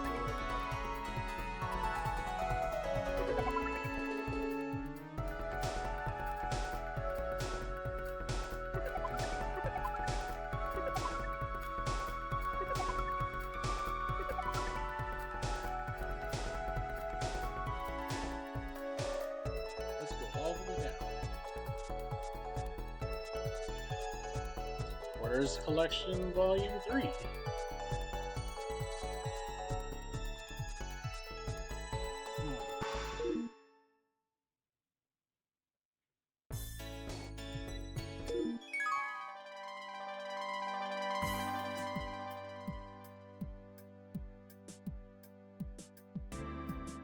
Who's this supposed to be?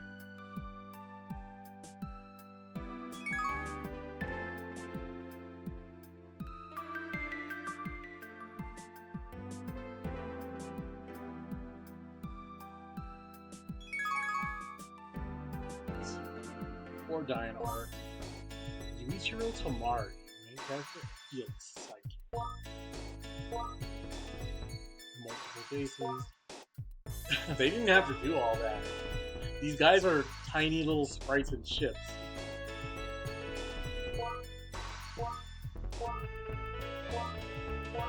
Well, I guess that's good. It shows that they really care about filling out this world. Kubo. Miyuki-chan. Yeah, that's the girl that sells her stuff. Yeah, I think she might be the best character.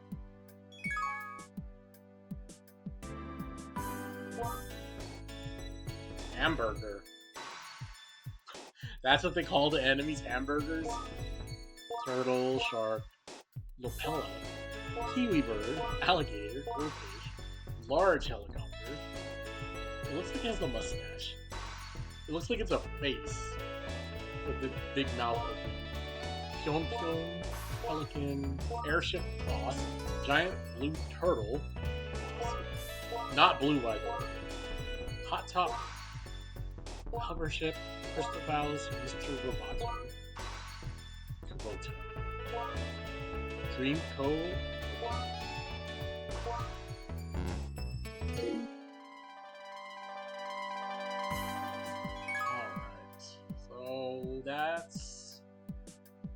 That's it for here. Now let's go to the last spot.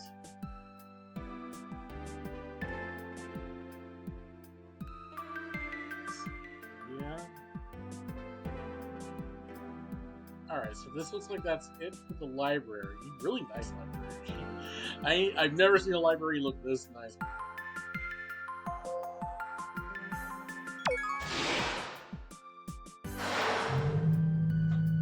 But let's head down to the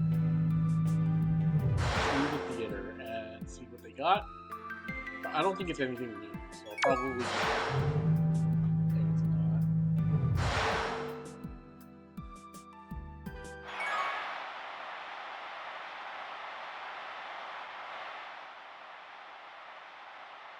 Wow. Is that? Oh, that's Pac Baby. I was gonna say, like, why is Miss Pac-Man so short? That's crazy. That Pac-Man's little baby daughter is taller and bigger than Pal, Pac-Man's former friend with benefits. Look at that.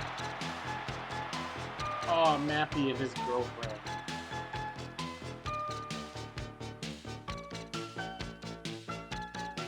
Oh, I can't get to the exit. What if there's a fire? No smoke.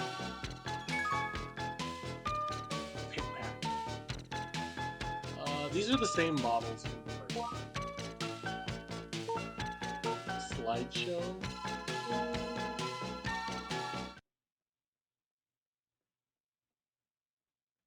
Robot Band.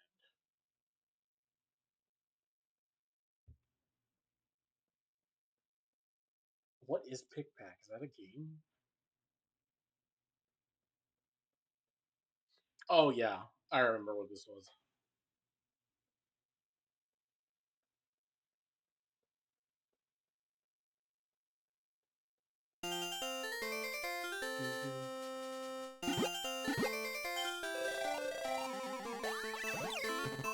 Yeah, this is just like looking at the sprites and the sound effects. That's alright. We don't need to listen to all that. So, I guess I'll end it now. This was really, really great. Like, I was afraid this is gonna be like a step down just because the game uh, quantity is down, but no, the quality is like up there. It's probably the best. I think it just depends on it depends on what games you want to play. Like if you want to play the classics, then probably 1 and 2 are the go-tos. But I think this has like the best quality games, even though like most of them are obscure. It don't matter. Pino and Acha, I think was her name.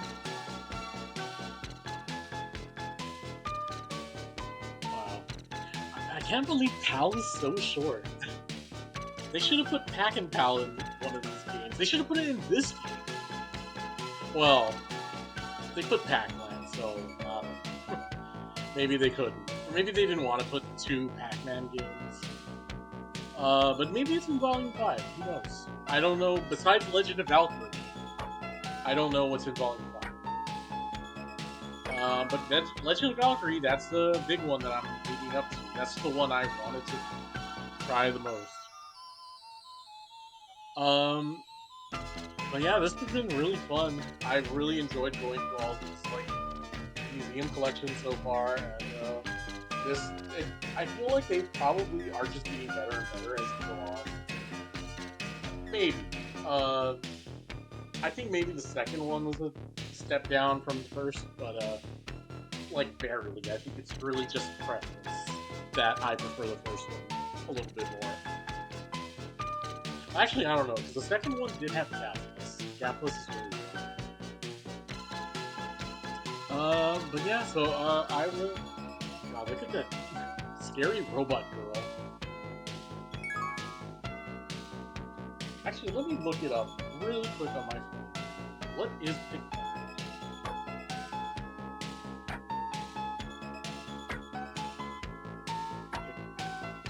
I know Pack Pix, that's a TS game. Robot Band Pickpack is an animatronic band formed by Namco in 1984, first appearing at a Japanese amateur robotics convention in November of that year. The band performed at entertainment centers in Japan between 1984 and 1986. They were eventually sold to an unidentified Southeast Asian company. Their last known public appearance was at a Taiwanese department store in 1994. Pickpack consists of 9 robots of 5 different types, 3 performers, 1 host, and 5 backup singers. The robots were designed by Shigeki Toyama, and their scenario and music was supervised by Norio Nakagata. Huh. Wow. The robot girl's name is Maria Saki. That guy. Strobo Gonzalez, the big guy, and then Digital Tome 3, the third, is the blue guy with the guitar. They even have t-shirts. Wow. That's so cool. Why didn't they have information about these guys? That's so interesting.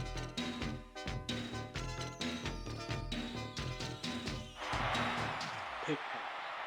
Robot Band.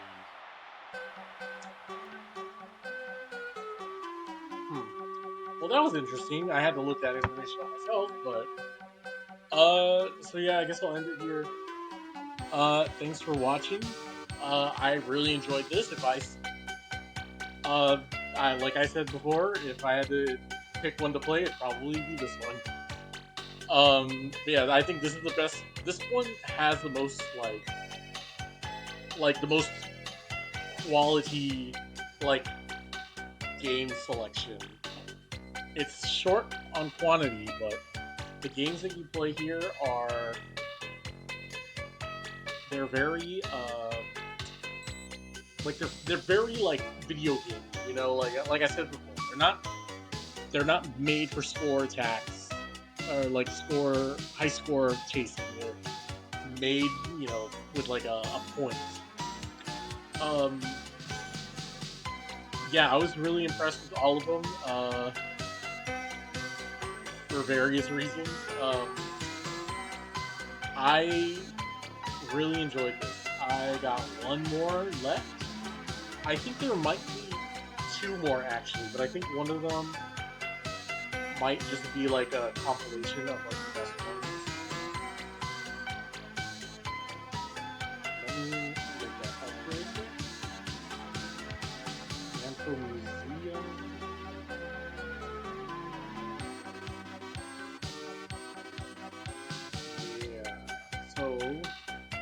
Yeah, Namco Museum Encore. Only Namco Museum title on the PlayStation release in Japan. Only. It was believed or rumored to have not released internationally due either to poor sales of previous collections in those areas or due to the contents included in some games in this collection, Wonder Romo being a tad risque, and rompers, including an enemy using drugs. Okay, so this is a different. Okay, so Encore is like a different set of games. Okay, so I have two more to go through, actually. But this was gonna be Japan, so but that's okay. I can read some basic Japanese.